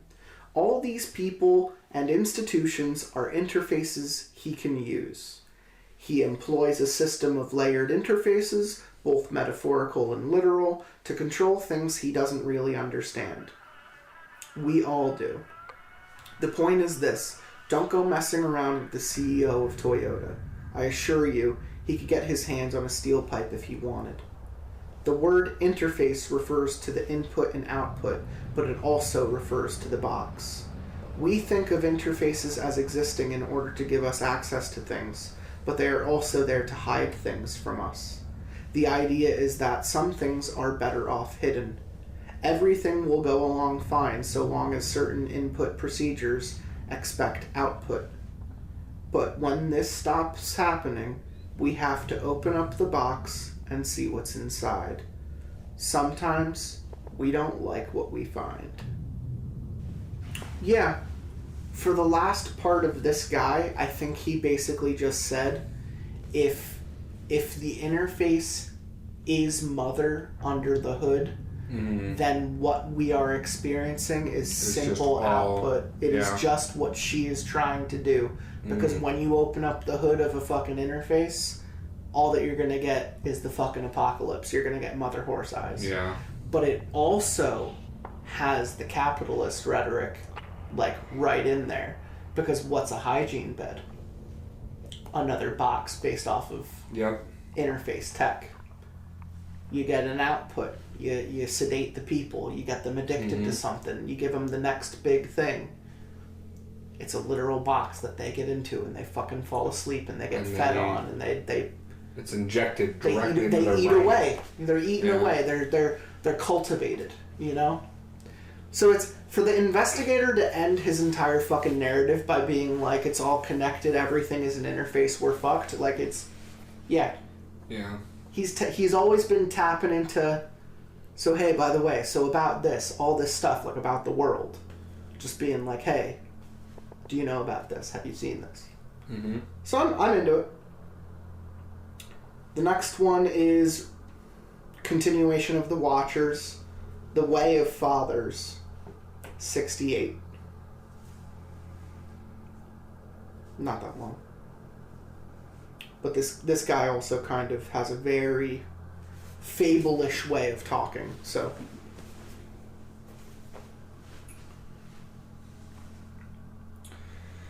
When the Old Crone told me how to get rid of the evil, I said the names of my fathers, all of them in a row, and I spat on the ground. It was too much to bear. I had been told to bring the crone back to where the people were camped, but I wanted to hold her down in the water of the river and be done with her. We said that we must wait for the next moonless night, then lead one of our young women deep into the haunted rocky land. One of the most monstrous evil strangers would come and take her away. If we do this, the evil strangers would leave the rest of the people alone, and they would not destroy us as they destroyed the painted backs. She said we must do this at the beginning of every dry season. It was absurd.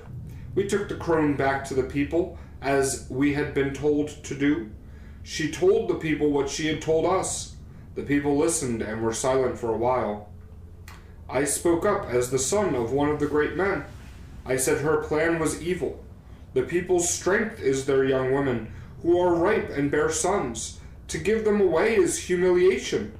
It is the way of cowards. When we make war against strangers, we do not take their young women for our own. We should make war against these evil strangers. We should set up a night watch. And when the evil strangers come to us, sneaking in like cowards, we should slay their men and take their women. This is the way of the fathers. This is among the deeds. Many of the people argued. Even though my words were clumsy, they still had the flow of truth. However, some of the great men seemed irritated because I spoke first, even though I was not a great man myself. One of my uncles asked the people if the painted backs were cowards. Were they not at least as numerous as the people? Were their men not strong? Did they not join us in war against the vile grub-eaters and fight like lions? Yet they had been entirely destroyed by the evil strangers. It was not the act of coward to prevent this. The people had many ripe young women, and just one was not too much to give away. To go against the flow of a powerful evil like this was unwise. It would bring destruction. This led to much arguing among the people. Nobody knew what to do, I became angry. I shouted that the crone was a witch trickster. She had probably kidnapped the young girl Rima and sold her as a slave. I said my uncle was a fool. Some of the men had to lead me away from the camp so I could calm down before blood was shed. When I finally came back, all had been decided. On the next moonless night, the crone would lead Rima's younger sister, Rona, out to the rocky lands. I was outraged, but I did not say anything. The people were decided, and I could not go against them. Then Mead, the flute player, spoke up. He said that it was cruel to send such a young girl out to the rocky lands to be taken away by evil. She would never see her mother and father again, nor the people, nor Mother River itself. With many beautiful flowing words, he begged the people to change their mind. Now the argument began again. The people were decided, but some of them lamented for Rona. After Mead's words, I felt an opportunity. I asked the great men if I could go with Rona and the crone to the rocky lands. I would make sure that the crone was not tricking us and face the strangers to see if they were, as the crone had said, monstrous men as white as cave fish, or if they were just ordinary men. I was sure the crone was trickster, and that the evil strangers were just a lie she was telling. I expected her to protest, and I planned to show the people that she was lying. But instead she just bowed and said that that was a wise and fair idea. I said I was very wise to doubt her. She said I was very wise to doubt her, even wiser than some who were older than me, which made my old uncle grumble. She would be glad to show me the nature of these terrible beings so that the people would believe her. This surprised me. The old witch had more tricky than I had expected. She offered to take anyone who doubted with her out to the rocky lands to show them the evil menace. Nobody but me was wise enough to go with her. Or stupid enough. Now I became worried. Was the menace real? Would I encounter something monstrous out there in the rocky lands? Was I swimming against the flow of something sinister and powerful? How many dead hookers does it take to change a light bulb? I like when you could use them as a fleshlight. No, I like that there's like these little almost ads. Off topics. Yeah.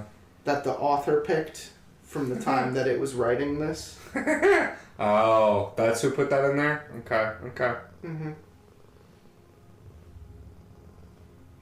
69. That's probably why I did the hooker. Maybe. Yeah. This one's called Charm and Gray Scruff, who wrote 69. A continuation of what you just read. Okay.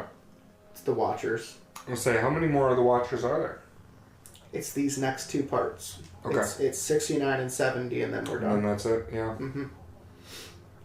We're tying up some loose ends. We are. No, we're ending a lot of important narratives today. Yeah. I had to go. To back down would be cowardly, not something that belonged among the deeds.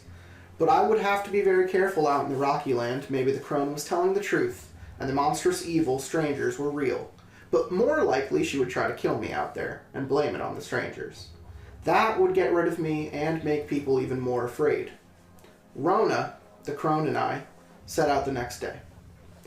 I let the two women walk ahead of me, with Rona weeping and the crone whispering strange things to her. I stayed behind them. It was hard to look at poor Rona's red weeping face, and I did not want the crone near me. I had taken the fishing head off my spear and attached to the warhead. I also had my black stone knife hidden inside my tunic, and I brought my two favorite cats, Charm and Gray Scruff, in my satchel. They both rode in the satchel well and were very clever and watchful. I wanted to be ready for any sort of trap. We quickly left behind the gentle trees and bushes of the riverland and went into steep, bare folds of the rocky land. I had only been away from Mother's River's voice a few times in my life. Out in the rocky lands there was nothing but the occasional stirring of the wind, which was not warm and burbling like the river, but thin and whispering. All around I could feel the evil dryness and death that covered the land. Dust blew over the tilted rocks, and here and there were animal skulls and stalking black birds. The sun was sinking down from its highest perch when we came upon a huge, smooth stone which rose above everything else. It was round like the top of the bald man's head, and large enough that many men could stand on it at once. The crone said that this would be the place where the evil strangers would arrive.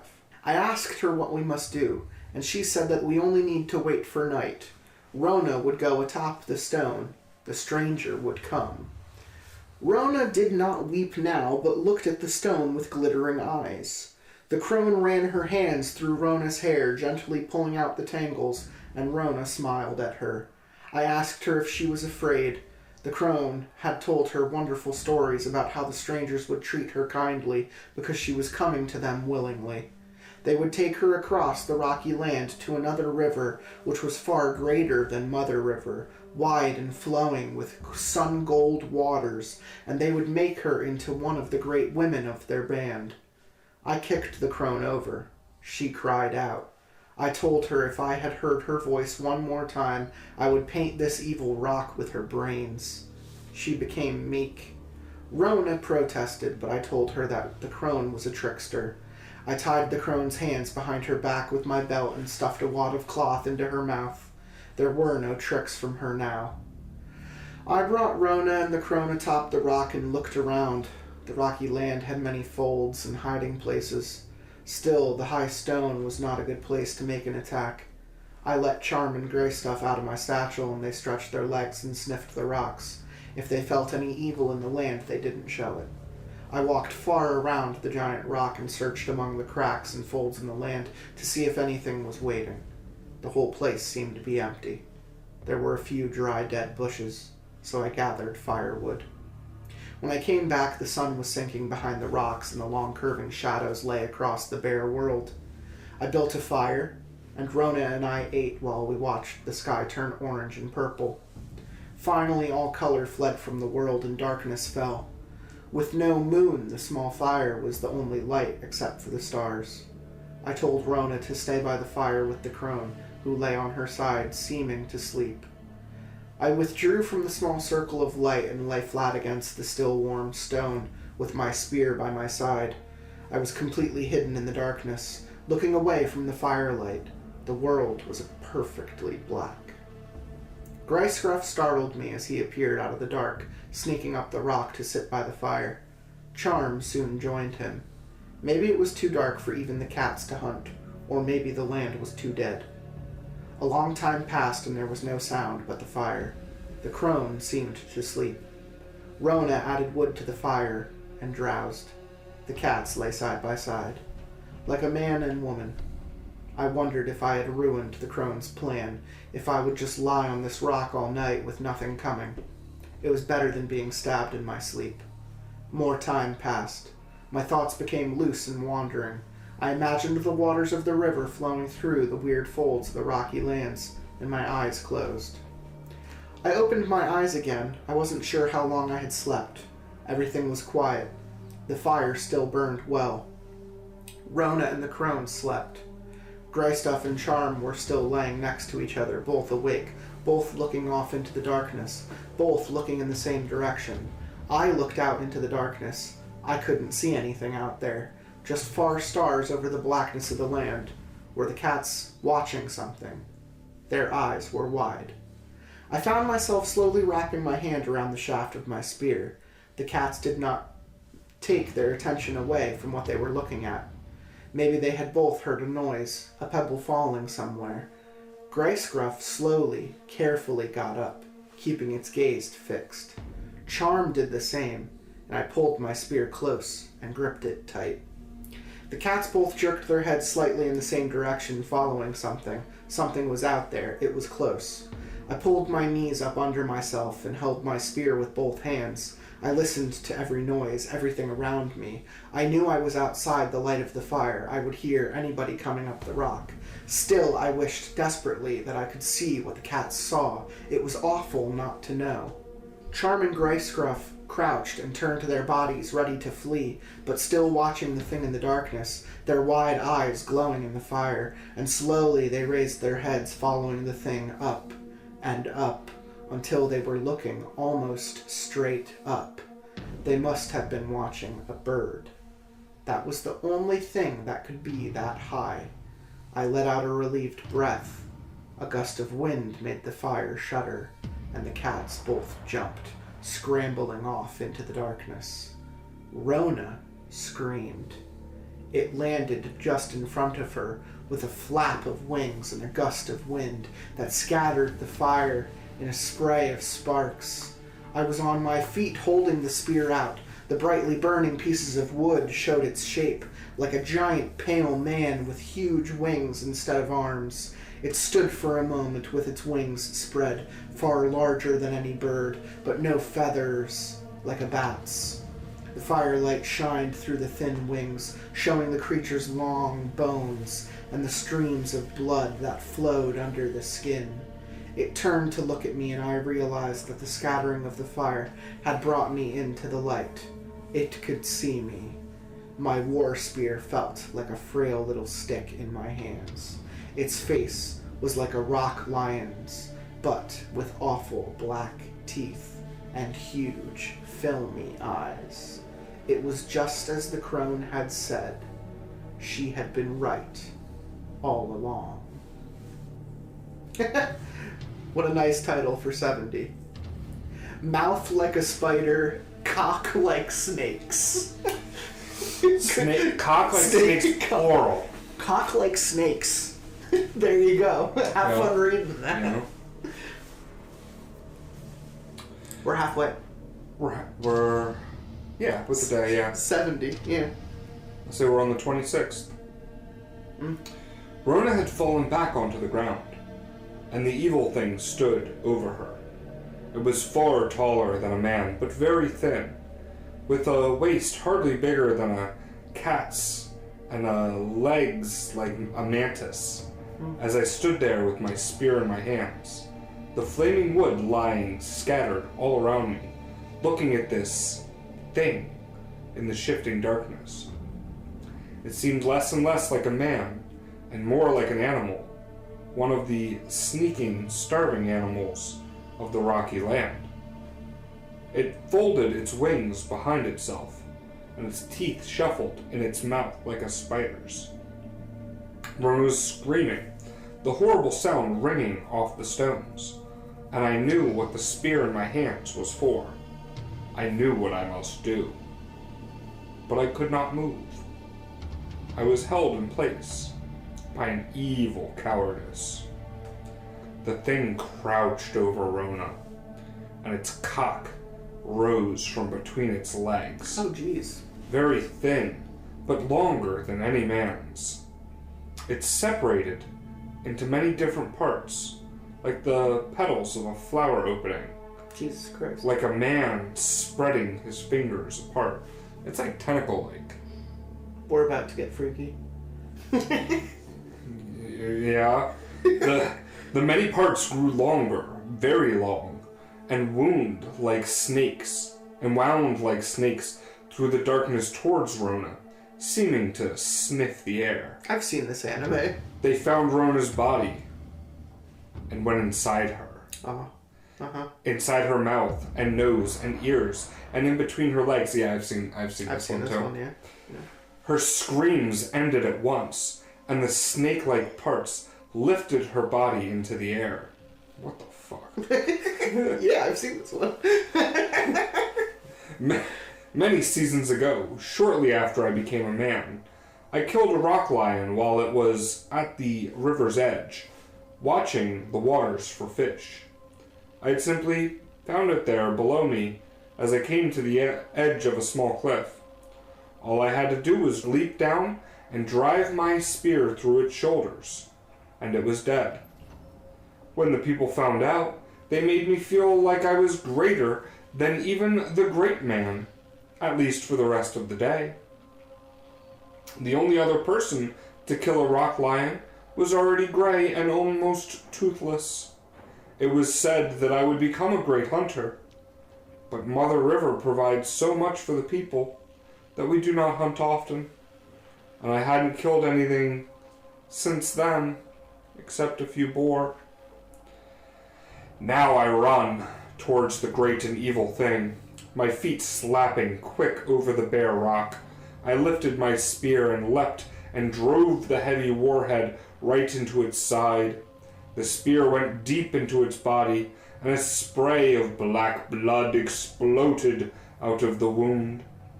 It let out a sound like an awful bird call, and one of its wings unfolded and hit me hard that I fell back. Its wings flapped wildly, spraying fire and sparks everywhere, but it could not fly and fell back down onto the stone. Black blood poured out of its side. I pulled Rona away from it, but she was limp and moaning, and the awful snake-like things were still inside of her. Before I wanted to go. I don't know why I didn't do it. I pulled them out one by one, but they were sharp and cut my hands. Oh shit! It's like a cat's penis. Yeah. It's barbed. And they came out of her body covered in red blood. When I had freed her, I took her up and grabbed my spear and slid down the side of the rock and stumbled through the blackness until I found a ridge of rock to hide behind. There were a few bits of fire left on the top rock, but they soon went out. I was in total darkness, except for the stars above, clinging to Rona, who made no more sound. I waited there in the utter blackness. Rona did not stir, and I felt the warmth slowly flow from her body. By the time the first gray light of morning came, she was dead. As soon as I could see well enough, I went back up to the top of the large rock. The thing was lying there, its wings spread wide and coated with black blood. It had bled enough to cover the entire top of the rock with blackness, which had dried and become thin flakes that blew away in the wind after I stepped on them. With my spear gripped tight, I approached it again. Its body was the same sort of pale color as the morning sky, and it was covered in tiny glistening hairs. The mouth was like a spider's, with sharp black teeth. Its cock had become just a shriveled little thing, with no sign of the long snake-like parts. I went down to the rock again to see where I had left the crone. She was gone. My belt lay in the dust, sawed in half. Maybe it was just as well. I did not want to see her again. I called for Charm and Grey Scruff, but there was no sign of them. I left the evil rocky land as fast as I could. The weird rocks all looked the same to me, and I did not know the way well, but I had found the river before the sun had climbed to its highest. It was a different part of the river than I had left, and nobody was there. I made my way along the banks looking for the people. There was much to tell them. Would the other winged strangers soon try to set upon the people? Would we have to make war against them? If it must be so, let them come. They could be killed, like any other man. The sun was still above the trees when I first saw men walking along the river, their faces and the normal color of the sandy river mud, not the evil white of the winged stranger. I called to them happily, called the names of the fathers, but they did not answer. I came closer and saw that these were not the people. I took my spear in both hands. These men were painted backs. They stood silently by the river, their war spears in hands. No signs of victory and triumph painted on their chest and bright blood. They watched me with strange, filmy eyes. That's the end. That's the end. Filmy eyes. Like the monster? That's how they describe the monster's eyes. Yeah. So what is the point of this story? That we're in a far-flung future where people live nomadically by any source of water because it brings life and it gives them a clean supply of food, and they refuse to go into the mountains because now there are monstrous hybrid evolved beings of various animal proportions, just like Mother Horse Eyes, maybe. Mm-hmm. Because she's already an amalgamation. Yeah, she's already an amalgamation of animals. Who's to say? We heard about a giant squid thing in the last investigator's speech, so it's just, or the CIA researcher's speech. So it's like, well, and there were the whales too. Yeah, like we don't necessarily know that those weren't amalgamations. Yeah, the interface has not defied us this drastically before. Like, if the Crone is real, first off, and not just a hallucination of Mother trying to lure these people like cattle. Yeah. Well, I think if she was trying to lure them, she would have lured all of them and not just one. Well, virgin. how do you make a people panic? You tell them all that something's going to happen. How do you cull a people? You take them one at a time. Sure. Drops in a bucket. Yeah. Not the whole bucket all at once. You know, if this is some weird methodology of people being farmed in this new reality, then it's honestly a pretty good plan. Like they're I'll lure a woman up into the mountains. You'll be able to impregnate her, feed on her, however you need to multiply, and whatever you got to do, and I'll be your servant as long as you don't kill me. Mm-hmm. And I'll do my thing, and you'll do your thing, and we'll get along symbiotically. I think it's pretty. It makes sense. I mean, we have worse systems in place right now in our own current government. Anyway, that's fine. That was 70? Yep. Okay. This is part 2 of Karen, which you read earlier, and this is the only other Karen part. Mm-hmm. Title: To the New Children of the Forest.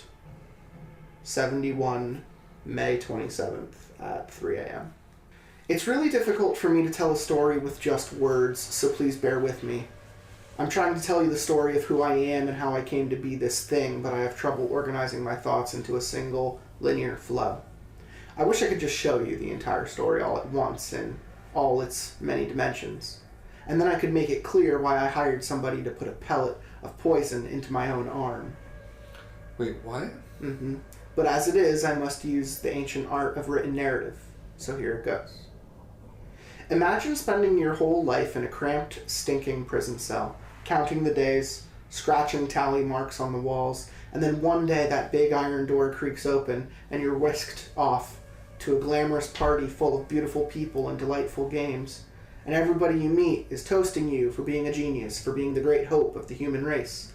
And that's what it was like to plug into the direct sense feed after living at the children's home.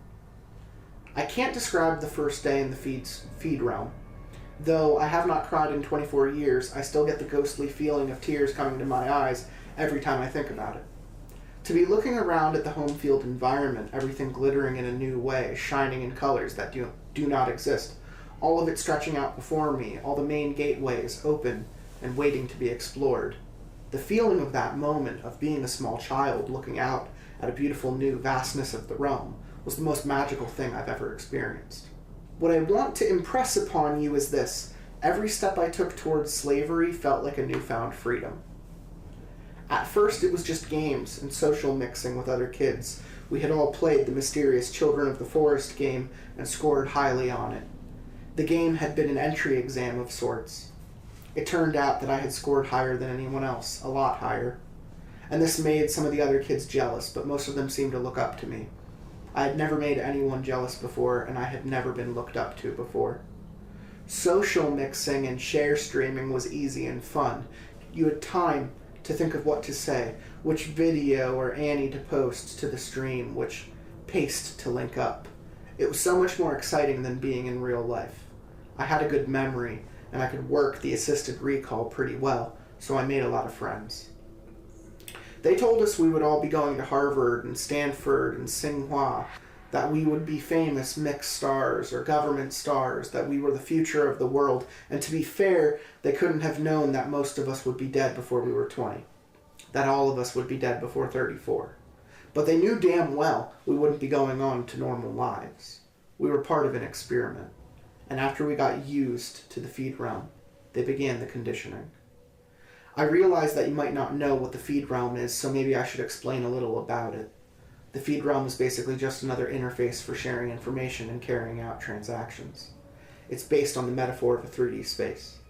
That's why it's called a realm. You can move through it. You can go up and down, left and right. It feels like swimming through weightlessness. They made it this way because that's how human minds work. Our brains evolved to exist in a 3D space. We naturally imagine things as existing in space, even abstract, non-spatial things. We think of the future as coming toward us. The past is receding behind us. Powerful people are considered above, powerless below. Items belong in categories and outside other categories. None of these spatial relationships really exist, but they're useful metaphors because our minds are suited to processing things in 3D spaces. It has always been theoretically possible, even trivial, to create a 4-dimensional or n-dimensional feed realm. But since the human mind isn't made to process so many dimensions, it was considered pointless. But recently, a genetic mutation dating back to the Stone Age was discovered, which allows certain individuals to experience and comprehend feed realms of 4 or higher spatial dimensions. While this mutation may have been useless for Stone Age people living in the spatially 3D world, it was also harmless. So it somehow survived. Though its initial origin is something of a mystery, anyways, now scientists were able to hook people up to 4D feed realms. Early test subjects described the experience in terms ranging from nauseating to utterly horrifying. It was theorized that maybe if children were conditioned from a young age to exist in a higher dimensional environment, they would become accustomed to it. But such conditioning was deemed unethical. Enter the CIA, their motto, where ethical appropriation ends, our work begins. They used their global genetic database to identify children with a genotype and collected a group of them to begin conditioning. And that brings us back to my story, see spatial metaphor. At first we were just playing around in a feed realm, getting used to it, then they started the conditioning. How I describe higher dimensional space, so-called hyperspace, nauseating and utterly horrifying, are exactly what it feels like at first. Everyone hates it. We cried and tried to run away when they made us go into the hyper realm, but of course there was nowhere to run. We were all lying in hygiene beds where almost all of us would lie until death. They forced us back into the hyper realm, a little at each time, just showing us simple shapes at first to acclimate us, but how do I describe it? It was like watching things pass through each other, but without touching each other or covering each other up, in ways that made the brain go, "Gah, that's impossible, stop it." There were plain gray boxes and cones and infinite planes and bottomless abysses, and the shapes would move slowly along and do things that were simply impossible. Some of the kids never got used to it. They hated it and dropped out of the program and disappeared from the feed realm. But I kept going. Just like in Children of the Forest game, I got used to 4 dimensions, then 5, then 6. I was a leader. I taught the other kids tricks for how to understand what they were seeing. And it was cool being in hyperspace, seeing everything at once like that. Was hyperspace mind-bending? Sure. But not nearly as mind-bending as hypertime, and not nearly as horrifying. That one made my toes crawl. A little bit, yeah. I mean, it's we're seeing another side of it, right? We're seeing the linking of another time period. Mm-hmm. We're seeing how the CIA guy and testing on kids and shoving them into interfaces eventually led to hygiene beds and eventually led to an institution that genotype, clicked on kids, gathered them up, put them in hygiene beds, locked them away, learned from them, took all their data, and fucking spent them and burned them and killed them. Yeah. It's wild. Oh, yeah. That's a wild fucking narrative. Yeah. This one is not that long, and I saw that the author interjects after this one with a song by the Mountain Goats. Yeah. Okay. This one's called Nobody Cared Until It Came to Swallow Up All the Little White Children, which sounds a lot like Black Jesus is back. Let me see. Nobody cared until they came to swallow up all the little white children. No, it's not Black Jesus. Okay. The author. We're back at the author. Okay. Okay. Who's living with who's living with Black Jesus? Who might as well be a part of Black Jesus? Does it differentiate at this point anymore? Not really. A friend from rehab invites me to go to an HA meeting. Shooting boy was never among my vices, but I go with him. The meeting is out in the suburbs, and it's packed. Every bit of floor space is filled with folding chairs, and every chair is filled. I want to leave as soon as I sit down. It's like being in a crowded elevator for an entire hour, and I can feel the coffee breath on my skin. See, this is how... I'm gonna write like I just watched Fight Club. Yeah. Well, there's no... I've never heard of HA. Heroin Anonymous. Yeah, I've heard it called NA. Sure, narcotics. Because it's like that's what people refer to it as, is NA. Sure. Maybe they'll define it as something else. Who knows? No, I mean it links to heroin. You're saying the fact that it's not even called this. Yeah. Just shows another. Yeah. Fish out of water. They did a Google search and said, "What is this?" Oh yeah, of course it's called Heroin's Anonymous, which maybe there is a source that exists that way. But... I mean, there is. You click on the link, it takes you to heroinanonymous.org. Yeah. But that's not what. Yeah, that's not what people use. That's not your frame of reference. Yeah. Yeah, I get it. And maybe that's just a Pennsylvania thing. Maybe. Who knows? Yeah. We don't know. Yeah. We don't know where this person's from or what they're... It is disturbing to look around at all the kids in the room. How are they all so young and fresh-faced? The alcoholics tend to be much more beat up. All those years of express capillary dilation gave our faces a meaty quality. These little heroin addicts, on the other hand, come into the rooms at 19 with a glow of childhood still on their skin. My friend's arms have no track marks. They are smooth and doll-like. No major veins left. He is 21. I've been roommates with kids like these for the past few months. They don't know who Norm from Cheers is. They don't know how to empty a dryer filter or take care of a Teflon pan. But they know how to cook up black tar. There you go. They know how to find veins. Hell yeah. It quickly becomes... Not a hell yeah moment. It quickly becomes apparent that one of the meeting's regulars died last night. Ah, shit. Everybody's upset. People start crying. My desire to not be there grows exponentially. Yeah. I didn't know the kid. I feel like I've stumbled into the wrong funeral. The kid's sponsor talks. He's an older gentleman with a gray goatee. He was guiding the kid through the steps. The room looks at him to say something comforting, something with the ring of authority and wisdom. The room is full of children in the grips of a problem that their parents cannot understand. Here's a grown-up who can understand. He talks about meeting the kid's parents at the hospital. His eyes grow damp. He recalls haltingly that the parents were very polite. They thanked him very politely for trying to help their son. He looks down at the floor. There is no more to say.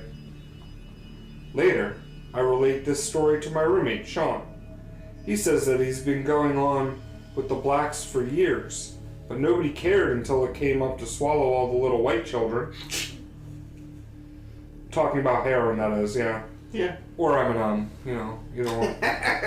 He says that the most problems come to visit black people first, because black people are God's chosen people. They must be chastised. The program tells us to be more open-minded and less judgmental. I'm trying to be more open-minded and less judgmental about Sean's beliefs. At first glance, his beliefs are paranoid, ahistorical, conspiracy theory hogwash. At second glance, they are appallingly anti-Semitic cultural appropriation. My sponsor says it's not my place to enlighten him with my views. I only need to be a decent roommate to him. When the Jews were sold into captivity, their narrative survived. This was not so for the slaves of America. At least, nothing like the Torah was passed on. The American system of slavery worked to destroy the history of millions of people. But I wonder, how much of the Jews' history really survived? There are certain parts of the Torah that don't have the resounding ring of authority and wisdom, e.g. the talking snake, or the talking bush, or the Nephilim, or 90% of everything else. How much of the real story actually survived? It must be tempting to place oneself into the context of a mythical narrative that goes back thousands of years, that extends forward to the end of history. Instead of just being this lost little individual, you become the inheritor for a grand spiritual legacy, part of a grand struggle, one of the chosen people. A new roommate moved into the house a few days ago. His name is Donnie. He's in his mid-40s. He's a former Marine. I show him the Iwo Jima segment of my story and ask him what he thinks. That's where it ends? That's where it ends. Interesting. Yeah, I read a self-published article about the downfalls of AA, Yeah. I think yesterday morning, Okay. something like that. Mm-hmm. And it's not to get into it. Yeah, But basically, it's they take credit for every success that you have with beating the addiction, and put blame on you for every downfall you have while trying to beat the addiction. And it's like one of those... No accountability for the system that they're impressing upon you. And the steps themselves, like I have always known this, is like the steps themselves are trying to sell you religion. Yeah. Yeah. No, that they are. Absolution. It's a part of it. Yeah. Yeah. It's a part of the product. This is where the author chimes in with a little side narrative. Okay, sure. So right now, just you and me, I'm going to read the lyrics. Why don't we just play the song? It is right there, but I want to see the stanzas that it specifically wants me to read, because listening to a song is listening to the music. So I want to read it, and then we could get a vibe by clicking on it. So this is a song called Store by the Mountain Goats, and I had listened to the Mountain Goats before. I don't know this song, though. In the 5 minutes worth of lost time that I had, when I was passed out on the supermarket floor, I saw you at the head of the heavenly chorus, and I heard your song ringing all through the store. In the 5 minutes when my broadcast got re-empted, I saw you touch down. You were no longer dead. I was happy to see you. I had lots of questions, and I put my hand to the wound in your head. Ah, the blood, all of the blood, all of that warm blood flowing freely from you.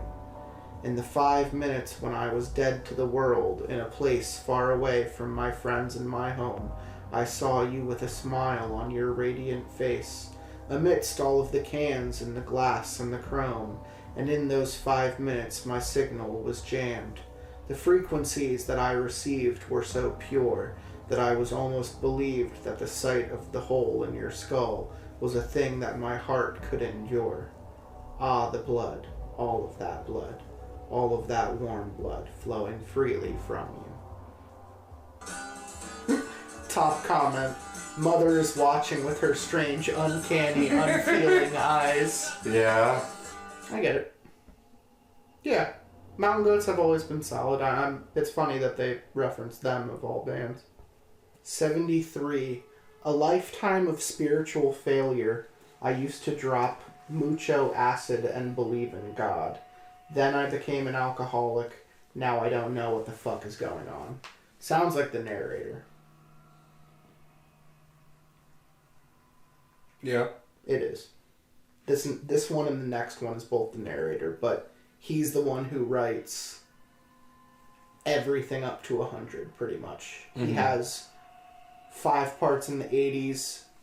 Most of the 90s is him. So he's the one like ending this story, apparently. So we're going to see a lot of what this guy has to say. When I was in high school, I liked dropping acid. One of my favorite books was The Electric Kool-Aid Acid Test, which tells the real-life story of a band of early acid heads and proto-hippies called the Merry Pranksters, who invented a lot of what would become tropes of the 1960s, such as dressing up in weird shit and riding around on a painted bus while stoned on drugs.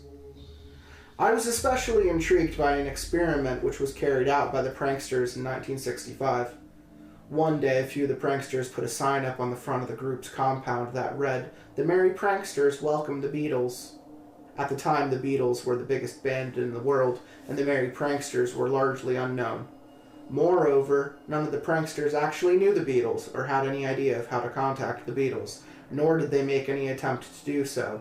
For the Beatles to show up at their house in California was extremely unlikely. Despite all of this, the pranksters put this crazy banner out front of their gate, and they fully expected the Beatles to show up. To understand the pranksters' behavior, you must understand the effects of LSD. This is true in a general sense. Oh, I do too. This is true in a general sense and with specific regard to that banner. You see, sometimes when you take LSD, something strange happens. Something beyond all the weird hallucinations and thought distortions. Sometimes you get the eerie feeling that coincidences are happening all around you. You might be listening to music while watching TV and notice that the pictures and the sounds seem to sync up. You might open a book and notice that the opening passage has an odd, unmistakable relevance to the current moment you are in. At times, you feel almost like you are conscious of things before they actually happen. You imagine your friend walking through the door, and a moment later they do. You look at your phone, and a moment later it rings. Sometimes these coincidences pile up so quickly that you get the feeling that there is something behind all of it, that all the seemingly desperate and unrelated phenomena of your life are actually a part of an underlying order, or a pattern, or structure, which is normally hidden. This order seems to be a cosmic phenomenon that pervades and controls all existence, something which has always existed, but which you have been blind to until now. The existence of this fundamental order comes as a revelation because it is completely different from the ordinary mechanism of cause and effect that you are used to, that science uses to explain things. This feeling, to me, is the essence of LSD. LSD leads to a sudden awareness of meaningful coincidences, which in turn gives rise to an awareness of an underlying cosmic order, which is acausal. The acausal part is important. A true coincidence is when two things happen which are clearly related but which cannot possibly be related by cause and effect. For example, let's say you're watching a show on TV about zebras and then you walk out your front door and see a zebra trotting down the sidewalk, dropping zebra shit all over the place. Usually the first thing I do. The two events have an obvious connection, but it's hard to imagine how that connection could occur through cause and effect. It's not likely that your TV viewing choices caused the zebra to escape from the zoo, nor is it likely that the two events have a common cause, unless somebody is playing an elaborate prank on you. Such a coincidence could be considered meaningful if you believe that it is evidence of the aforementioned underlying order. Otherwise, It's just some weird shit that happened randomly. During my high school years, because of my little LSD hobby, I became obsessed with meaningful coincidences. I was always looking for little signs from the cosmos and hidden connections between things that weren't causally related. I tried to predict things. I looked for symbols and tried to fit the events of my daily life into cosmic patterns. I got into Nostradamus, the I Ching, Stychomancy, all sorts of shit. Unfortunately, my attempts to ascertain the underlying structure of the cosmos were heavily clouded by my own immature narcissism. You'll notice that the people who believe in past lives tend to see themselves as great figures of the past, like Caesar or Van Gogh, rather than the anonymous turnip pickers and fishwives who actually populated most of history. Similarly, I was convinced that the cosmos was sending me indications of impending greatness, rather than portending my eventual descent into alcoholic mediocrity. Yes, it was revealed to me that the world would end soon. I would be a Christ-like figure of greatness in the coming apocalypse. I shit you not. I really believed this stuff. Luckily, blogs had not become popular yet. Then I took my final acid trip. It was a bad trip. I don't want to get into the details. But let's just say that I saw some shit. A bad trip. I saw some shit, and I never want to take acid again. Yeah. I assume it's mother. All my life I had hoping to be visited with a grand revelation, and now I just hoped I was never visited by another one. It filled my head with all sorts of crazy shit. Not truth, just madness. I decided that whatever was underlying the cosmos could stay lying under the damn cosmos. I wanted no part of it. I guess I should tell you what happened with the Beatles banner. In putting out that banner, the pranksters had hoped that they could tap into the underlying acausal order of the universe by simply welcoming the Beatles, rather than by reaching out to the Beatles or pursuing them. But the Beatles never showed up. At least, they never showed up in a literal sense. A couple years later, the Beatles released the Magical Mystery Tour film, in which they all dressed up in weird shit and rode around on a painted bus while stoned on drugs, precisely as the pranksters had done. So, in a sense, they did come to the pranksters. Of course, this can be explained by ordinary cause and effect. The pranksters helped popularize a social movement, which eventually spread to England. Or you can invoke a mystical explanation saying the pranksters somehow sensed that the underlying pattern of the cosmos would bring the Beatles around to their way of doing things. After I stopped doing LSD, I started leaning away from notions of cosmic patterns, and I became more convinced that any understanding of the universe would have to rely on cause and effect. My earlier attempts at mysticism began to look embarrassingly folly. I came to regard all that meaningful coincidence stuff as bullshit. I figured that LSD just overstimulated whatever sort of coincidence detector might exist in the brain. You could dress it up as a fancy word like synchronicity, and give it the imprimatur of Carl Jung or whomever. But it was nothing more than magical thinking, as old and stupid as Stone Age tribes. Which might have been the Watchers, now that I think about it. Yeah. It might be the past, like the deep, deep past, instead of the future. Which is fine. Honestly, that's what it feels like to me. That is what it feels like now. I had been perceiving connections between things where none existed. There are no meaningful coincidences. A coincidence is only meaningful if you can find a causal relationship between the two phenomena, and if you can, it is no longer a true coincidence. The universe doesn't send people signs through the I Ching or Nostradamus or any of that silly shit. If there are rain clouds in the sky, it's a sign you should carry an umbrella. That's an actual sign from the universe. The other stuff is just a load of shit. It was with this mindset that I entered AA years later. AA is a God-centered program. Mm-hmm. The main idea is that you can get sober if you live according to God's will instead of your own. People in AA often talk about watching for signs from God and listening to instructions from God and so forth. And as you can imagine, I was less than impressed. I was appalled. I felt like I was being dragged back into the narcissistic, mystical bullshit that I had thankfully left behind. I felt like I was being asked to roll back my little personal age of enlightenment and go back to the Dark Ages. Fuck that. fuck him. I wasn't going to do it. One night at a meeting, after months of listening to the spirituality bullshit, I made my feelings clear. I told them that spirituality was the hugest load of horse shit ever foisted upon human culture. Spirituality, I opined, was like a thought virus that gets passed on from one person to another. It was basically gonorrhea of the brain, and AA was one of the biggest fucking disease vectors I'd ever seen. I told them that they should be ashamed of themselves for preying on people who are in a vulnerable state just to convert them to their bullshit spiritual beliefs. Rather than the stunned silence that is the dream of every R-atheism subscriber, they just told me to keep coming back and moved on to the next guy. It turned out that the little rants like this are a semi-regular occurrence. Having no other good options, I kept coming back. I asked a lot of people why they believed in God. Did you write this? I would say that's one of the problems with AA is, like, where else can you go? Yeah. They almost invariably brought up meaningful coincidences or magical signs. I became more convinced than ever that it was all bullshit. I argued a lot with one guy in particular. In recovery, you meet a lot of people who are like Ned Flanders, but with tattoos. People who live dirty and then clean up and become extra square, but they still have their tattoos. This was one of those guys. He told me a story about how he was in prison at the end of his rope, and that he prayed to God to send him a sign. And just then, a little bird alighted on the prison window and sang him a beautiful little song. God, he knew at that moment, was real.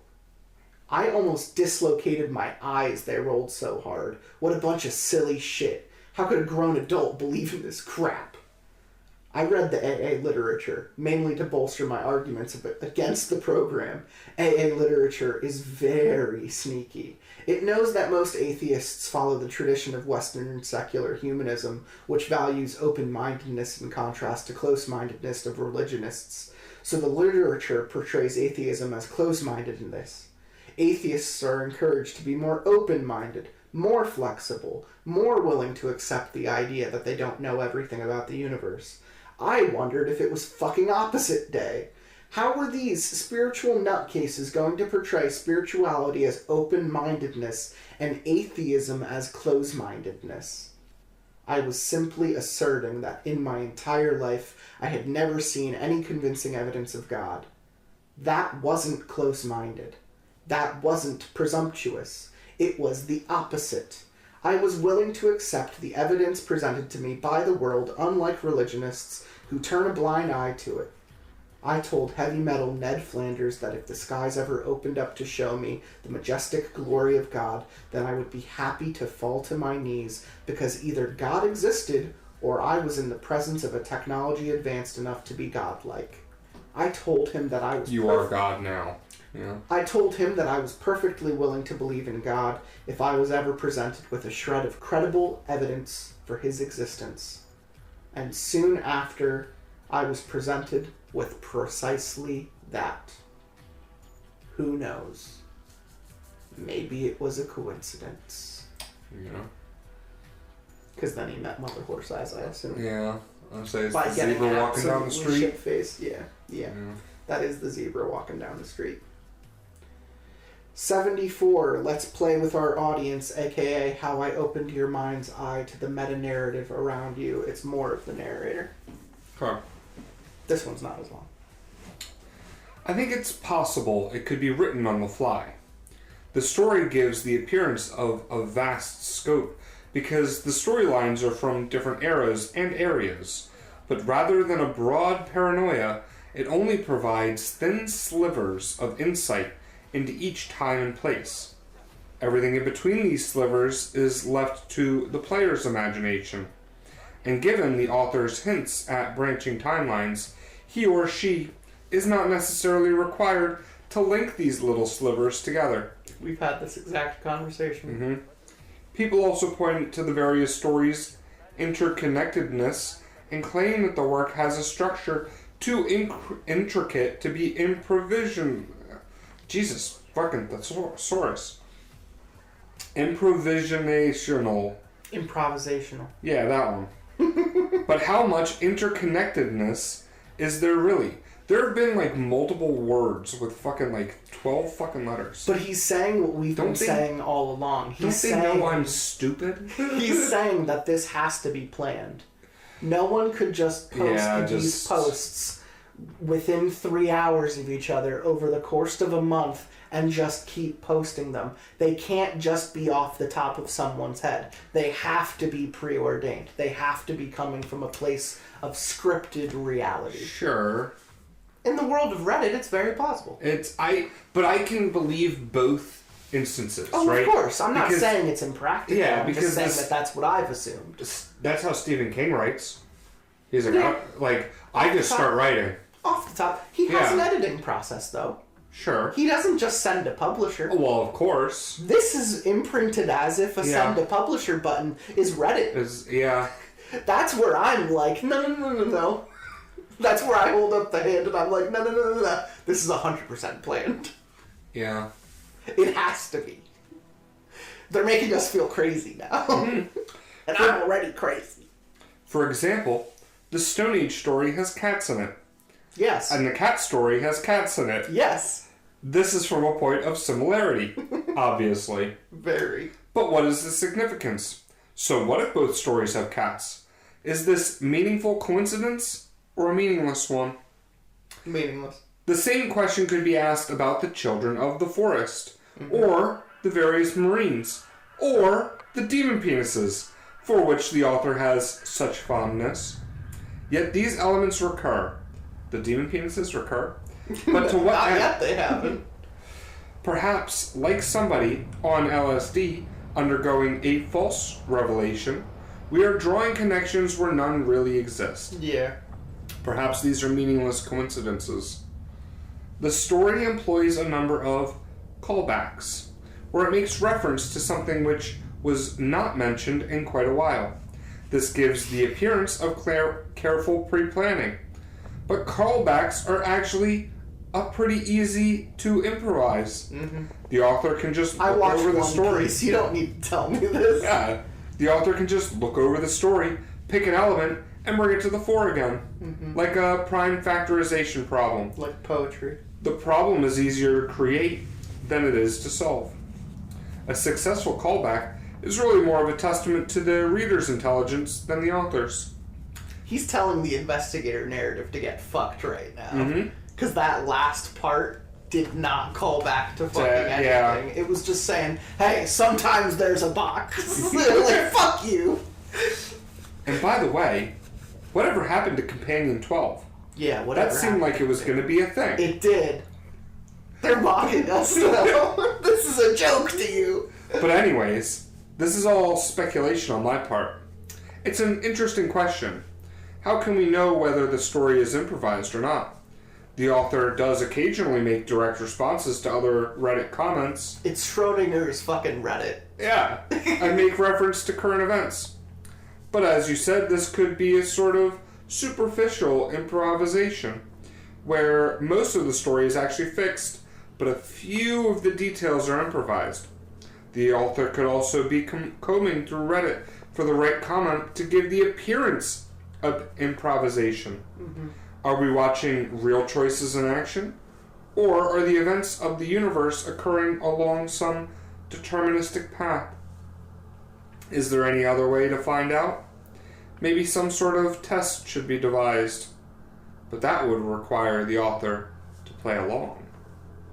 It makes sense that they're saying that. It's like, we're getting into 75 to 100 now. Yeah. I'm going to start showing my cards a little bit more. Mm-hmm. The meta... I've got cards to show, yeah. The meta is saying, fuck you, you're going to finish this. Yeah. And like, eat shit. And I'm here for it, honestly. Yeah, topic, meta post. Fuck you. Alright. Who wrote 75? It sounds like more of him, but it's not. We don't see him again until 80. So who's 75? 75 and 76 is a two-part, looks like a Chinese name called Zen Zen. Okay. It's a two-part, it's only a two-part, and it's someone named Zen Zen. Title back in the 80s, aka I really wanted to be Brooke Shields when I was 15. This is now June 1st. Okay. So... Yeah, started April 22nd. Didn't we just hop? No, it was the 31st. No, it was... We've been steadily plowing. Yeah, I would say it was later in May, but it wasn't like late in May. Okay. Okay. Now I'm in my bedroom. The bedroom smells like bedroom. Actual bedroom. Oh, so definite. It's a smell like wood and blankets and stuff. Sharp. I wonder how they decide on the bedroom smell. I move my arms around and bounce a little on the bed springs. My body feels really natural and comfortable. Everything looks sharp, too. There are no weird color trails like an acclimation. Cool. Really crisp. I stand up and take in all the little touches. It's an attic bedroom with a slanted ceiling and wood panel walls. Night outside the window. Mood lighting from a nightstand lamp. Clothes and a skateboard and other random teenager stuff scattered on the floor. Walls covered with posters. In Excess. The Cure, Michael Jackson in a yellow vest. Very definite. Or should I say, groovy. Did they say that in the 80s? I thought it died in the 70s. Yeah, that 80s was Evil Dead, so. Sure, yeah. Groovy. An interrupt comes through. Atlanta completely destroyed in full scale. I use my illegal bypass to cut off the interrupts. So this is someone in a hygiene bed that just heard that the atom bomb was just dropped on Atlanta. Ugh, I hate sports interrupt. I have to figure out how to change that setting. That wasn't a sports interrupt, you idiot. I notice a can of Pepsi Free sitting on my nightstand. I pick it up, still cold. I crack it open and smell it. The fizz tickles my nose. It really smells like soda. I take a sip. Wow. Not very good. Maybe it's a low quality render. Or maybe I just don't like Pepsi Free. Still, it's pretty amazing to be tasting something in a feed. This was really worth it. Till you're dead. Is this Companion 12? Fuck this. Fuck the narrator for doing this to us. The doorbell rings somewhere downstairs. Oh, definitely. We're starting. I head towards the door and catch myself in the mirror. I'm supposed to look like a girl named Brooke Shields at age 18. Wow, she's pretty. What a render. I've seen that video. I've seen that video too. The eyebrows are a little intense. He said 18, though. right? 18. 18 was said. 18 Okay, 18 was said. Yeah. I consider... Step bro. I consider toning down, but I don't want to get caught up in character design. If you change one thing, you end up changing 50 things. It goes on forever. I head out into the hallway and pause for a moment. The smell changes. Now there's a hallway smell. Carpet, drywall. I laugh. I take a step back into the bedroom, and the bedroom smell returns instantly. I step back into the hallway. Hallway smell. Bedroom smell. Hallway smell. Bedroom smell. I snicker at this. That's weird. It's video game logic, yeah. Yeah. The smell changes just like that. Why can't they make it more natural? What a giveaway. Oh well. I head down the stairs. The furniture in the front hall looks really cheesy. I pick up a lamp and toss it at the wall. It smashes apart and the bulb explodes with a spark. I look at the shards. There's a bit of powder. Sort of detail. Wow. Very certain. Undo that, I say, and the lamp fades away and reappears on the side table. I open the front door. A guy stands there with swept back blonde hair and a baggy red and black jacket with a collar popped and the sleeves rolled up. Nice. He gives me a killer smile and says, "Hey babe, what took you so long?" A blast of electric guitar hits me and the guy floats out over the front lawn, becoming 2 stories tall and striking a sexy pose. Colors fill the night sky. Sparkling starlight showers him and synth beats kick in. An announcer shouts, "Corey Lancer, high school hotshot and rock and roll renegade. He's a fast talker with a slick attitude. A guy who can make anything happen. All the girls want him, but all he wants is one thing. The Ferrari 288 GTO. A red sports car comes flying out of the sky and does crazy circles around Corey while he strikes more sexy poses and the music thumps. It's the fastest street-legal car in existence. Only 272 produced. This is Corey's dream, Corey's obsession, Corey's life. He'll do anything to get that one, and he needs your help. Can you get the car? Can you win his heart? Are you ready for 80s turbo ascension?" Shit. No. You'll need more Coke for that. Oh, yeah. Shit. Now I'm ready. I should have looked the summary closer. I'm not into cars, and this doesn't really seem like a very interesting narrative. Still, Corey is really well rendered. Blonde hair, blue eyes, a bit of mischief in his smile. I like that. I wonder if he'll be controlled by an AI or a Filipino. He floats back down to me and returns to normal size. So what's up, he said, with a devilish little grin. Yeah, this is A stuff. Just doing my hair, I said, flicking my huge brown mane over my shoulder. This Brooke Shields lady has an absurd amount of hair. You chicks, Corey says, leaning forward and giving me a kiss. His mouth tastes like bubblegum. The kiss feels perfect. Yow, just definitely. I feel Corey's chest through his shirt. Skinny but nice. I think about toning him up a little bit. Nah, it's better to just go with his default settings. So listen, there's a race tonight at the Speed Max track, Corey says in his cute California accent. The Crystal Cobras put out a challenge and they're taking all comers. The prize is... I don't really like racing. Corey thinks for a moment, a character animation. He looks cute thinking, his sharp eyebrows pressed together. Now he's taking too long and it's getting awkward. I think he's controlled by a Filipino, or maybe there's a lag. He snaps back into action. Okay, listen. There's gonna be a dance-off at the Club Heatwave. The Crystal Cobras put out a challenge and they're taking all comers. The prize is $100,000. Dancing? Yeah, that's okay to try. Sounds groovy, I say. But I can't help but think of another way to give this body a test drive. I slip my hand down into my tight purple skirt and feel my pussy. Oh, yeeks, they really have everything working down there. Should I do it already? Just 5 minutes into the narrative? Why not? Everybody does it right. Yeah, why not? I talked about this already. Yeah. Everybody does it right away. Corey looks really good. I wonder what kind of cock they rendered him with. No, I should go a half hour without slutting it up. Dancing will be fun.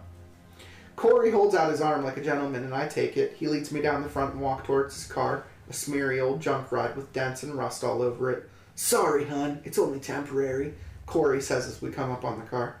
I promise you, by the end of this week, I'm going to have a Ferrari 288 GTO, the fastest street-legal car in the world. It's my dream. It's my obsession. I'll do anything to... But I'm not listening. There is something in the bushes by the road. I wonder if this is actually one of those fake-out horror narratives. I really hate scary stuff. I bend over and look into the bushes. A pair of shining eyes stare back at me. What the hell? There's an old naked lady hiding in the bushes. Topic today, my girlfriend offered to finger me. Reply, sounds like an invasive relationship. Yeah. Okay, so Zen Zen just finishes. So you get to read the part 2, which is called Illicit Whispers. A spicy rendezvous with sensitive temptations. This one is labeled not safe for work. Although this whole podcast is labeled not safe for work. Hell yeah. Yerk! This naked old lady hiding in the bushes looks like the beginning of a storyline that I don't want to go down. I don't want to go down on her either. Hell yeah. I really wish I had looked at this summary closer. Who knew something called 80s Turbo Ascension would have artisanal porn in it? I consider saying my safe word to stop the narrative, but I don't feel like going through the loading process again. I should have loaded my feed splits, but I rushed through the setup. This old lady's bony arm shakes out of the bush, and she grabs my ankle. Oh, certainly not. I yank my leg away and curse at her. Corey is looking at her with the same confused animation that he used a moment ago. Is he already using the same animation? That's kind of low def. The crazy old lady comes stumbling out of the bush, her saggy old boobs flopping around. Yow! What kind of narrative is this? I picked up a nearby potted plant and smashed it on her head. It breaks apart pretty nice, full of high-def dirt. The lady falls on the ground and starts moaning. Don't come in, Grandma! I hope she didn't say that. I hope she that did was not. you No, who said that was me that said that. I I back away to watch how the scene develops between Corey and her. It looks like her leg isn't quite attached to the rest of her. You can see the meat inside her hip. Really low def. Corey just stands there, cycling through different animations. He turns to me and shrugs and says, "Hey babe, that's life." How did an intersected person get into a virtual reality sim for a hygiene bed? I stare at him. Interesting. Is this how the storyline is supposed to go? He runs his hand through her hair and says, "Cute skirt." What the hell? This narrative is bugged up. Let's go, I say, going to Corey's car and opening the door. It's an old hand drive with a fixed wheel. "You want me to drive?" Corey asks, coming over. "Yeah, maybe you better." A minute later, we're cruising down the freeway, listening to some oldie about a girl named Jessie. The scenery looks cool, with a blue freeway light passing by, and an old-fashioned neon metro in the background. Corey is running through his backstory, talking about the Ferrari or whatever. I can't ignore the fact that I feel a little bored. I'm just 10 minutes into my first direct scene feed narrative, and I'm already a little bored. Was the surgery really worth all that money? I don't even want to think about what it cost. I slip my hand into my skirt again and touch my pussy. It feels real nice. Everything is super sharp. Hey, I really appreciate reading this with you. I just want you to know. I think about fucking Corey again. Hell yeah. But I can't go back to feed fucking all the time, every day. Why am I always bored with narratives after 10 minutes? Why am I bored with everything after 10 minutes? We pull up in front of Club Heatwave, a big glittering building with a neon sun shining above it. A line of gleaming black limos snakes through a colorful crowd out front. I just want to interject to say, I want to go to Club Haunted House more than I want to go to Club Aqua. Okay. Yeah. Continue. We park in the player spot across the street and head to the grand entrance. Corey leading me by the hand. Music thumps from within. People are waiting in line, but Corey says something to the bouncer and we slip past. The entrance hall is all mirrors and neon. I can feel the beat of the music passing through my entire body. That's cool. The singer tells me to get out of his dreams and into his car. Ha! The inside is filled with shadowy bodies dancing through strobe lights and lasers and artificial fog. Cheesy, but kind of fun. It even has that fake smog smell. Want to get some practice in? Corey asks, giving my bum a little squeeze. Oh, this one is naughty. We head out on the dance floor and start to cut it up. Wow, Corey's dancing is terrible. It's like a motion glitch. I guess they had to give him some old moves, but did they have to make it this bad? This is kind of ruining the storyline. I look across the dance floor and see a tall man in a black suit with black hair standing perfectly still among the dancing crowd. He is watching me with dark eyes. There is a sort of glow around him, so that I can tell he's going to be part of the storyline. I lean over to Corey and ask, "Who is that?" Corey stares at me for a moment, then runs his hands through his hair and says, "Cute skirt." What the fuck, Corey? The dark man crosses the dance floor, coming towards me. The other dancers don't move out of the way. He just passes right through them without breaking side. Just clips. Some programming. Now he stands in front of me, looking down at me with his gleaming black eyes. Oh wow, what an incredible render this guy is. I mean, this is outright art, like Rembrandt level. Say what you will about the game's production, they really know how to build hot guys. This man has the face of a gorgeous, forlorn angel, just inhumanely beautiful. The skin is paper white, and underneath runs thousands of tiny branching veins that seem to throb with his pulse.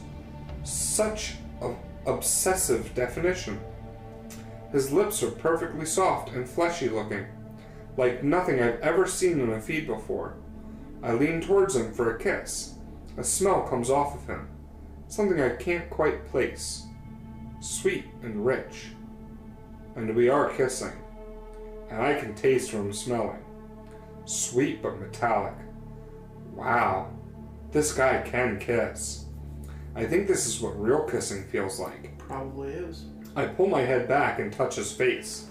The flesh is very nice. I can see the dark blood flobbing in his neck veins. Then I notice Corey standing right there, looking at us, all confused. He looks like a cheap plastic doll compared to this new guy. What gives? Corey says. Fuck off, I say. Corey gets this really heartbroken look on his face and says, Listen to me, Zen Sobakin. You'll break my heart if you go with any other guy. You got that? You are the most special, most beautiful girl I've ever met. I can't really get into the speech because it's too early in the narrative for that kind of stuff. Plus, he pronounced my name wrong. The new guy reaches out and grabs a handful of Corey's face. Literally, he sinks his fingers into the face and tears a huge bloody chunk out. Blood sprays everywhere. Holy shit! I guess this is a horror narrative. Is this guy like a vampire or something? Faceless Corey just keeps standing there, spurting blood out of his head hole. I push him away. The new guy squeezes the hunk of flesh like a sponge to let the blood run down over my face and starts licking it off. Yup, this must be some kind of art porn sampler narrative. I've really got to start reading these summaries. Crucial. But the new guy's tongue feels so good on my face and neck. I start licking him back and we start kissing and undressing right there. My pussy is absolutely tingling and I can feel my heart beating fast. I wonder what my real pussy and my real heart are doing while I'm laying there in the hygiene bed. Forget it. I need to fuck this guy. He strips off the black suit he's wearing to reveal a perfect white body and a huge, beautiful cock. Oh yes, this is going to be good. He lifts me up with ease, and I grip his powerful, muscled arms as he slides his cock into me. Ah, heaven. I'm so glad you're reading this. Ah, heaven. I hold on to him and close my eyes and let him fuck me. My pussy feels surreal. I can taste Corey's blood on my lips. The man kisses and sucks on my neck. I open my eyes and see that everyone in the club has stopped dancing. They are all standing still as the music plays in the strobe flashing darkness, watching this guy fuck me. God, this narrative combines a lot of different kinks. Who wrote this shit? Oh fuck, it's still going. Oh my god, it goes for a while. Now I'm feeling like 1,000 different things in my pussy. Most of them incredibly good, some of them new, some of them way beyond anything I've felt offline. This man's eyes are on me and I'm mesmerized. The other people in the club are all slowly walking towards us, surrounding us. Pretty soon they're packed around us like paparazzi in a fame simulation. Public fucking usually isn't my fetish, but I don't want to have to stop everything and set up a new scene. Some of the people reach out and touch my tits, and my hair, and my face. With this guy's cock inside of me, it feels so good, so I don't stop. Hell yeah, dude. Like I said, I'm glad you're reading this. You know I live for this shit, man. Yeah, no, this is good. This is good. This is what the people are here for, honestly. We're at hour 3, and we're just getting, we're just getting into fucking at 75. Come on. Come on. Get with the program. Despite the fact that I'm on the verge of coming. Sorry. Oh, man. This is good. Despite the fact that I'm on the verge of coming, I can't help but notice that the light in the club has changed. It seems like it's coming from 2 angles. Makes everything seem doubled. I feel like I'm looking at the man's face from 2 angles, seeing 4 of his eyes. It's a weird effect. I wonder if something's wrong with my visual line. Next to me, a woman in a pink dress opens her mouth, and her jaw floats away from her neck. Her head floats away from her neck. Besides her, a man separates into a dozen slices. God damn it! This is definitely a fatal glitch, but I'm so close to coming. It's gonna be fucking fabulous. I wonder if the narrative can hold together for just 10 more seconds before it crashes. All around us, the people began to break apart, becoming floating parts. The weird lighting effects become more intense, and the man seemed to be made of 4 sections, except each section is his entire face from a different angle. They're all crossing each other, but staying in place at the same time, and 8 eyes are watching me. Oh fuck, this is hurting my brain. Fuck, I can't take this. The narrative should have already crashed back into safety mode. I say my safe word. Nothing happens. I feel my stomach drop in terror, except it drops at 4 different places all around the room. Oh God, am I stuck in a crashing narrative? They say it can fuck you up. I feel myself falling and expanding. One of my hands feels like it's way off on the horizon. Another is 10 stories below me. Body parts are swirling around us, showing all sides at once. The man is staring down with me with his awful eyes. How are they so awful? His face is as giant as a mountain range, as the entire sky. I'm seeing too much. No, above and beneath. Everything has too many sides. Screaming, he has dozens of eyes, thousands of eyes, thousands and millions of eyes. God! And the linked post is to a sex story. Oh, hell yeah. Yeah, Reddit sex stories. The man is Q. Yeah. The man is Q. I assume Q is just weaponized mother. I think the experience she just had... it's digitized mother. Digitized mother. That's a good way to think of it, yeah. This experience she just described was crossing into an interface, being like fucked and taken apart and going from laughing to screaming to otherwise. I think the interesting thing about you reading that and me just getting to kind of sit back and watch it is, from a different perspective, turn the coin on the other side, that was the caveman story.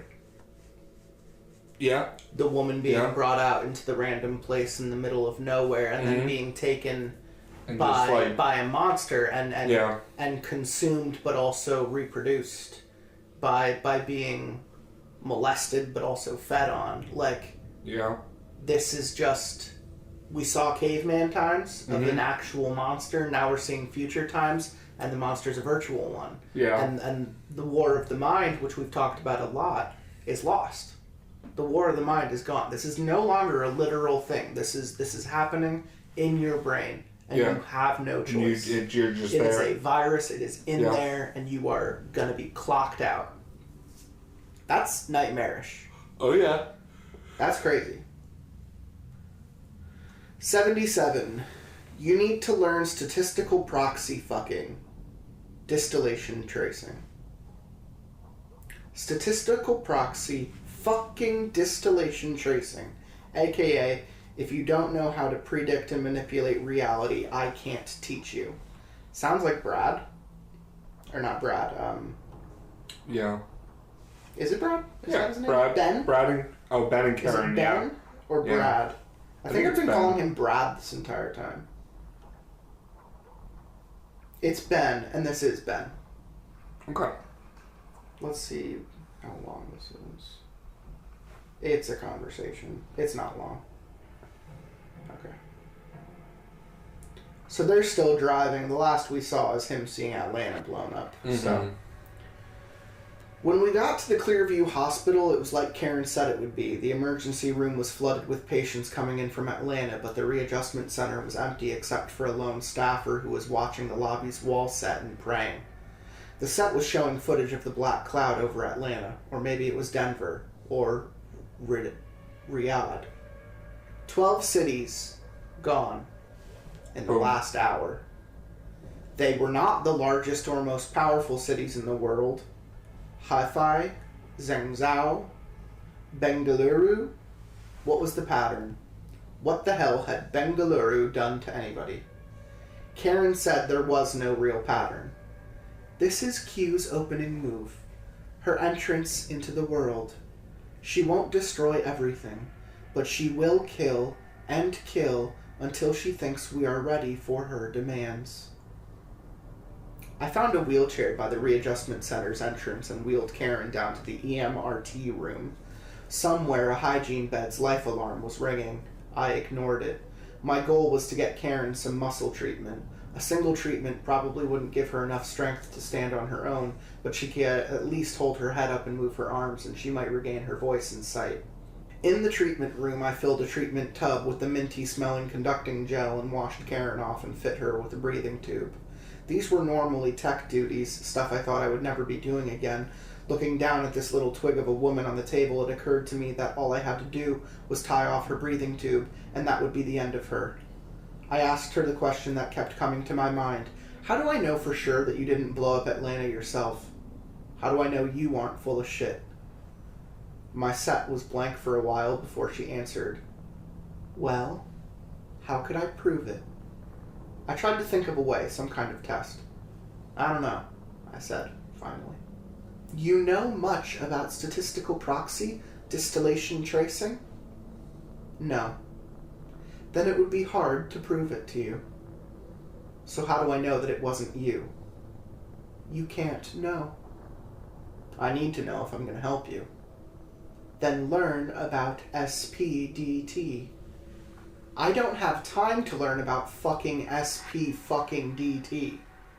Then you can't know. You're just dealing with stuff that's too advanced. I walked away from the table and sat down in a nearby chair. I felt like I was cracking up. The urge to cry had come and passed every few minutes, and it came again. I don't know what to do. I told you, we must get to upstate New York. There's a way to defeat Q. Maybe you are Q. Listen, before you put me in the jail, I want you to pull my jack battery. Cut it off. And that would prove that you're not Q? Not really. I could have scripted everything. Oh. But it would mean I can't directly order nuclear strikes. Oh, well, that's a relief, I said, rubbing my face and trying to blink away the fresh wave of tears. What's in upstate New York that's so important? There is a resource Q can't access, something she cannot defend against. What? Honestly, if you don't understand something simple like SPDT, you won't understand this. Fucking great, I said. We sat there in silence for a long moment, and finally another message showed up. I'm not Q. I spent my life fighting Q. I fought Q instead of living a life. We still have a chance to win. We must win. I sighed and stood up and walked over to her. Well then, let's get started. Good. I found the jack patch on the back of Karen's neck and squeezed it at the tattooed points. Her battery capsule slowly slid out of her skin like a giant blackhead. I disconnected the wire, and now she was completely disconnected from infraspace. I picked up her body and gently lowered it into the conducting gel, and it took a minute for her to sink to the bottom, for the gel to slowly slide over her face like a closing curtain. I dialed up 90 minutes of muscle treatment and 30 minutes of eye treatment and started the tub up. I sat for a while listening to the soft wobbling sounds of the gel shifting as Karen's muscles clenched and unclenched at a rapid-fire rate. This was a sort of spare moment where a person would stare at their set and look at game replays or something, but my set was just a long list of red interrupts telling me about how everybody was dead. I realized that the hygiene bed's life alarm was still going off in some other room, and usually when I heard that sound I went racing to find out what was going on, but I had just ignored it. Well, this person was probably dead before I got here. What were the odds that they had just gone into arrest when we walked in the door, and who gave a shit anyways when 100 million people had also died today? Still, there was an instinctive part of me that wanted to run toward the sound, that wanted to help. I got up and walked down the hall. The ringing got louder. At the end of the hallway there was a small room with 4 hygiene beds that had been brought in from an in-hospital disconnection, a procedure usually reserved for really complex cases. The last bed was blinking red. I took a look at the readout, but it didn't show cardiac arrest. In fact, it showed 260 beats per minute. It must be non-functioning. I looked at the patient chart. Zhen Zobakin, 24 years old, total connection duration 47 minutes. It must have been a runtime crash. Unlikely. I pressed the seal button and the bed lid opened up. When she came into view, I staggered back and shouted for help. Hey, if this thing took control over Zhen, then he just found a way to get into this hospital to get to Karen really fucking easily. Mm-hmm. And by he, I mean her. I mean mother. Q is now mother, which we assumed. It's a direct continuation of Ben's narrative. 78 is called A Man Arrived to a Duel with Only a Pen and a Piece of Paper. Which is a hell of a title. I sat Karen up in the electroconvulsion tub and wiped off the warm gel from her face and detached the breathing tube. Her head rolled back. Her face glistened in the glare of the LED. I could see the shape of the skull clearly through the wet skin. Slowly, she pulled her head upright, blinking the goo from her eyelashes. Hey, hi, hello, can you hear this? Yeah, I can hear you, I said. Wow, okay, it worked good, she said. Her voice was completely flat and surprisingly deep for someone so scrawny. I am here, she said, baring her teeth in what might have been a smile. Can you see anything? I asked. She opened her eyes wider and moved them around. Yes, persistent shapes. Pronouncing the word persistent like a child. Can you see how many fingers I'm holding up? No. Try squinting. Oh, right. That changes things. 2?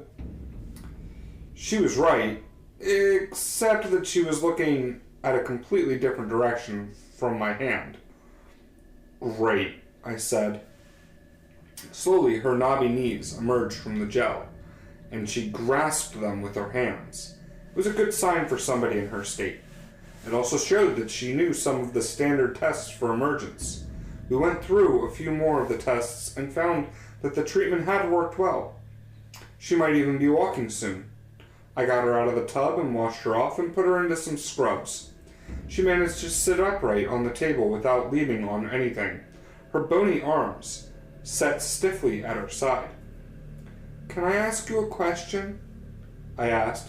Sure, she said in her deep, childish monotone. What is Q? You want the whole story? Yeah. She took a deep breath.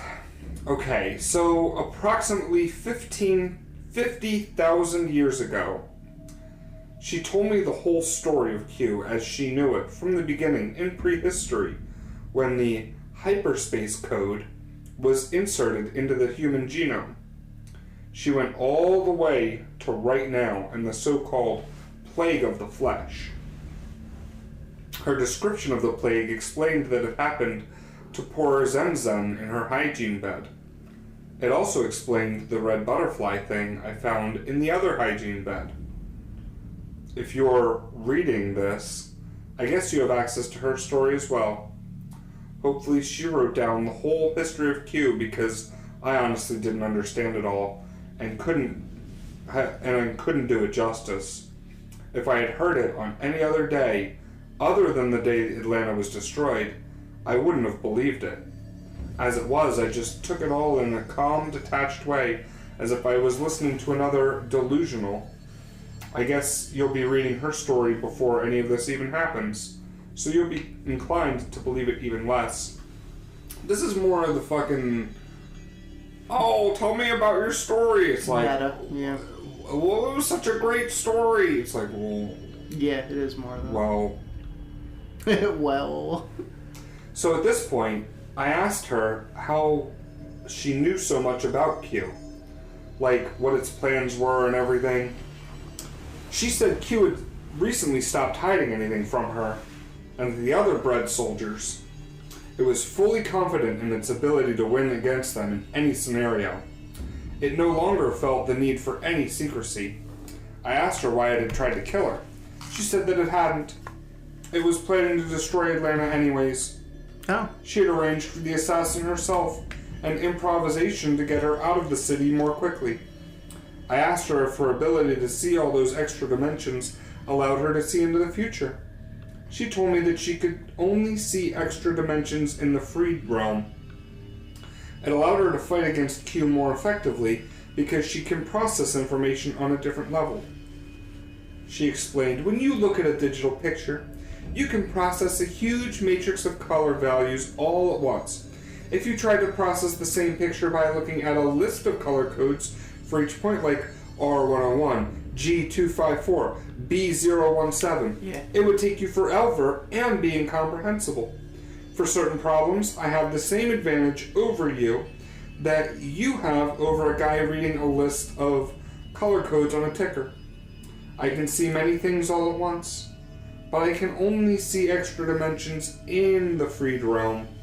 Here outside of the realm, there seems to only be 3 dimensions plus 1 timeline. I can't see beyond that, but I can imagine beyond it. So you can't see the future. No, I can only imagine the future. I can imagine a lot of futures. Then why did you hire an assassin for yourself? I mean, that just seems really risky. Like, something that was unlikely to pan out. Oh? I couldn't imagine many scenarios where it wouldn't have worked. Really? What if I had just been like, fuck this, I'm out of here? Oh, come now. Nobody would do that. Nobody would do that. Almost everyone would do that. He had a gun. Wrestling over firearms is quite common. Maybe in feed narratives, but not in real life. You see stories about that kind of thing all the time in the news. We argued about this point for quite a while. It was like arguing with an intelligent child who had no clue about the real world. Her view of real world had been warped by seeing only sensational parts of it that managed to leak into the freed realm. She seemed completely unaware of the most basic and fundamental fact of human life, that most of it is boring. That's why we do drugs. Hell yeah. That most of it was just waiting around. That people go through large portions of their lives tired and sleepy and wanting to lie down. I tried to convince her of this, but in her short time in the real world, she had experienced a murder, a drone strike, a nuclear holocaust. So I wasn't having much success until, lo and behold, she got tired and wanted to lay down. I helped her into a gurney, and we made plans to head towards Plattsburgh in upstate New York. She said that the key to defeating Q was somewhere near there. Of course, she was lying to me, but I didn't realize it at the time. Interesting. I mean, that last little sentence. That she was lying. Yeah. Why? To what? Yeah. To what end? We got 2 parts left. Let's hammer this on home. 79 is a singular narrative, a one-off called The Poetic. Interesting. Ah. It is quite literally A poem. a poem. Yeah. Okay. How the flesh dances and how the flesh plays. How the flesh dances and how the flesh plays. How the flesh toils and spins through its days. See the flesh happy and strapping and young. See the flesh sagging and dragging and glum. Shh. Hear now the giggling. See shadows grow. Step down the hallway, each door aglow. Watch now the ceiling, sweet cradle rocks. Who made these puppets? Who made this clock? Ancient hand on the cradle, withered lips form a song. Golden wheels spinning backward, withered hand becomes young. The hand can spin, spin then slow. The clock is wound afresh, but is the key turned this time by fingers made of flesh? Yeah, I mean, what once used organisms to feed itself, it's now using technology. It's now using a machine. It's pretty straightforward. Do you mind if I just hammer off into 80 and finish this off? Yeah, go for it. It doesn't look very long. I say I saw the title and I read the last one like that. Oh, hell yeah. So that one's all you. Hell yeah. Jerking off until off! until Mother opens the door. We know this isn't Zen Zen. Yeah. Because she's dead. Yeah. No, it's the author. It's the author. Okay. So we're finishing with a nice meta-narrative. Yeah. I'm 24. It's a Friday night in early summer. The sun is settling down into a haze beyond the mountains, and the city's concrete is beginning to cool after a baking day. The signs for all the bars are turning on. The windows of stolid office buildings become a wild collage of reflected neon. Yes, everybody wants to party tonight. Even they do. Even the Central Insurance Bank is looking festive. Oh, you minx. I've drunk 6 beers. I'm right in the zone, active, playful, charming. Oh, so charming. I am actually charming myself right now with my internal monologue, reeling off clever little observations about the people who pass on the sidewalk. I can see a glowing doorway in my mind. All I have to do is walk right through it. My phone buzzes in my pocket. Who's calling me now? Maybe it's my usual gang of friends, or the Swedish friends I drank with until 6 a.m. last weekend. Or one of the dozens of girls who are saved in my phone with thoughtful pet names like Brown Hair 2 or Met in Park. But I'm not going to answer my phone. Brown Hair 2. I don't want to make any plans. I'm simply going to walk down this street and something is going to happen because the door is open. The world awaits. I stand by a food vendor and watch people pass. I smile, I nod, I make funny comments. Most people smile and pass right by. Others linger for a while. 2 girls and a guy start talking to me.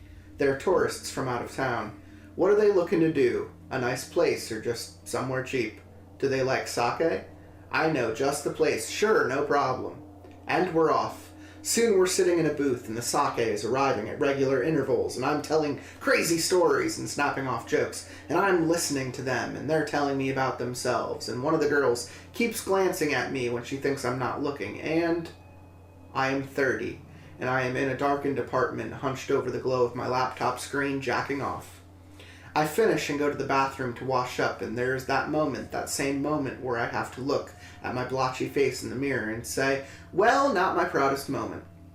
In my head, the same joke I make to myself every time. When I'm done, I stand in the doorway of my bathroom and look at the tiny studio apartment, a desk, a laptop, a futon, a small window with the curtains closed against the summer glare, a crowd of empty bottles on the floor by the door, the stink of old sweat and beer. I whimper. The door is closed. The door is closed forever.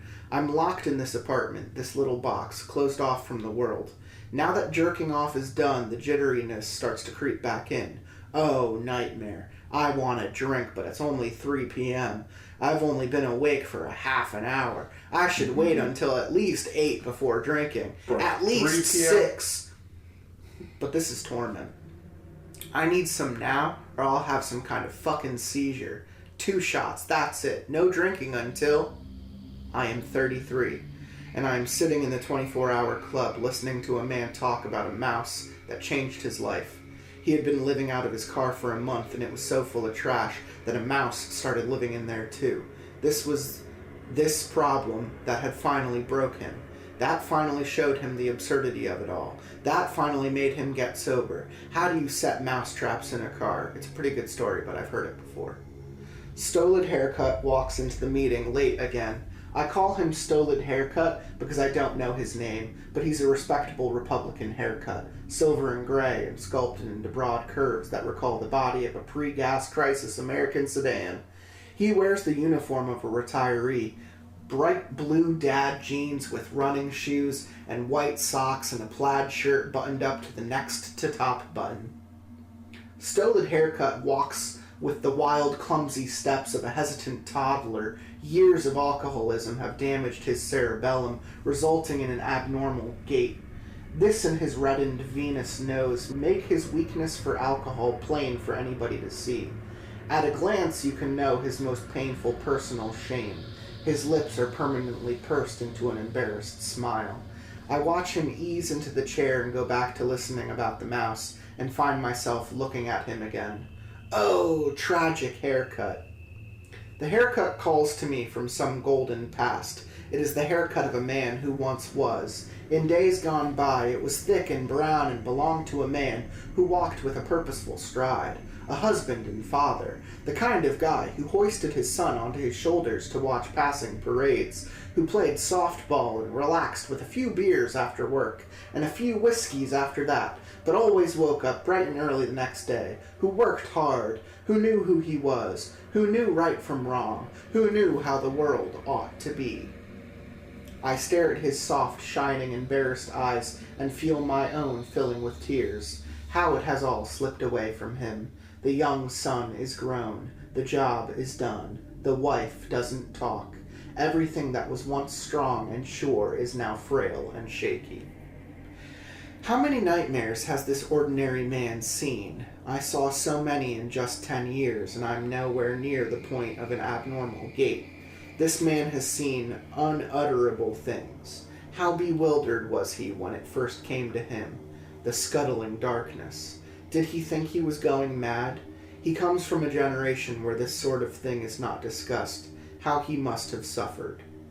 Oh, haircut, haircut, haircut, oh, the bleeding drops of red. I am staring at him openly. The rest of the meeting is not there anymore. A halo of light pours out around his face, and he becomes a vision. Doves and cherubim swirl around him. Escher staircases extend in every direction. Mandalas expand and overlap and spin, and the door. My God. For a moment, the door is open again. Damn. I mean... This is a guy who used alcoholism to keep the door open for so many years to tell this story. Mm-hmm. And then loses it for like 3 years as he fights to become sober. Yeah. And just at this weird moment sitting in AA, something about the LSD dimension, something about mother, something about Q. Cracked his back the wrong way or something. Just fucking... Yeah. Yep. Brought it all back. Comes back into reality just for a second. And that's jerking off. That's something they say about acid. Mm-hmm. Acid, it could sit in your body for a while. Yeah. And you could continuously have little, what do they call them? Microdoses. Glimmers. Yeah. Refractions. Yeah, like... Flashbacks. Yeah, you could get dropped right back into that same place. I remember the last time I did acid, I felt like it lasted like 3 days because I just kept smoking weed on top of it, and it blended it all together. I remember it wasn't last hard. time. It was more of a high. It was more of a high that I liked, but the acid kept weaving through it. I kept knowing when things would go off the rails. Mm-hmm. So when I lived in State College, there was, the apartment I lived in did not have free parking. So I would park about maybe like a half mile away. And I remember coming back from like parking my car the day after, you know, dropping acid and just like looking at the trees and like, wow, everything's so vibrant. Maybe this is the rest of my life now, you know, like it was definitely different, you know. It was, in fact, not the rest of my life. And here we are. And here we are. And here we are. With the rest of our lives. Here we are and here you are. I don't want to hold you much longer because this is already a it's a big, huge fucking episode. I've had episodes with like these with a couple other people, but whenever we get into like some serious fucking meat, there's always some bones there underneath to kind of guide you to the next part. Mm-hmm. And we're coming to a head. Yeah. We're coming to a head. You said it earlier on this episode that like we're finishing narratives now, and I do feel like I'm getting answers. It's not there yet. It's not ABCs where it's asking more questions and I'm getting frustrated at the lack of answers. Mm-hmm. We're actually getting a steady through line of like, let me explain this, let me explain this, let me tell you how this connects. The meta narrative at 74 can go fuck itself. Yeah. Because it is me. Companion 12, yeah. It is me sitting there going, how do these connect? Oh my god, what's the timeline? Oh my god, that's the past, that's the future, what are we doing here? Fuck you. That's all. Fuck them. That's all I want to say. That's all I want to say is that we're going to continue doing that. Yeah. And that's okay. It's like, because that's the point. This person knows what they're doing. It is not improvisational. Yeah. Was this was on No Sleep? This was No Sleep. Yeah, and it's the only stuff that this account had posted in a while, and only recently, which I remember telling you before, only recently has their account come back online. Yeah. And people are sitting there saying, is there more? Is it part two? Yeah. Is this person going to come back and start doing more posts? You know? Interesting thought, not what we're here for. I'm cool. No, I'm cool with the 100, and if they do start posting again, maybe we will cover it. But I would say once it's finalized. The 100 feels like a thing. Mm-hmm. So it was the first thing. It is the thing. So until we see all of it, it's hard to say, is there room for more? Yeah. Because if we establish the through line and we actually cover it all, what would more saying of, hey, this other side thing is also connected. Hey, here's another song. Well, hey, here's another character. Do you remember the Vietnam? like we don't need that again. Even if it hits on a dimension we haven't done yet, like the 90s. It's like if it hits on something else, the early 2000s. If it brings in 9/11. Yeah, post 9/11. 9/11 was Q. I feel like it could almost be like a coin flip. Like if he writes another story, right? If it's another 100 day, I should say. Yeah. It's a coin flip if it's going to be connected to this or just a completely new narrative. It is the Mother Horse Eyes account though. Well, sure. Oh, you're saying just a new narrative, a completely character. Yeah, a completely unique story, unrelated to this one, or it could be more posts. Yeah, like almost an update or another viewing, or you know, the author is back, the investigator's back. Here's more stuff to just throw in there. Yeah. It's flavor text at this point. Mm-hmm. People say there's a finality to this series, so I'm okay with it. Yeah, it's what I'm expecting. Yeah, I'm continuously happy with what we're doing. Mm-hmm. I think this is a journey. I think this is an experience. But I'm gonna leave it at that. Yeah. I definitely like some episodes more than others. This was one of the better ones to me. Yeah. We're more than halfway through it, and it feels like we're more than halfway through. It feels like Return to the King. Yeah, like we're at Mount Doom. You know, we're coming up the fucking mountain in Iwo Jima. You know, let's see what's in the volcano. Let's see what's in the pit. You know what I'm saying? Yeah. Any final words? Where am I? Fair enough.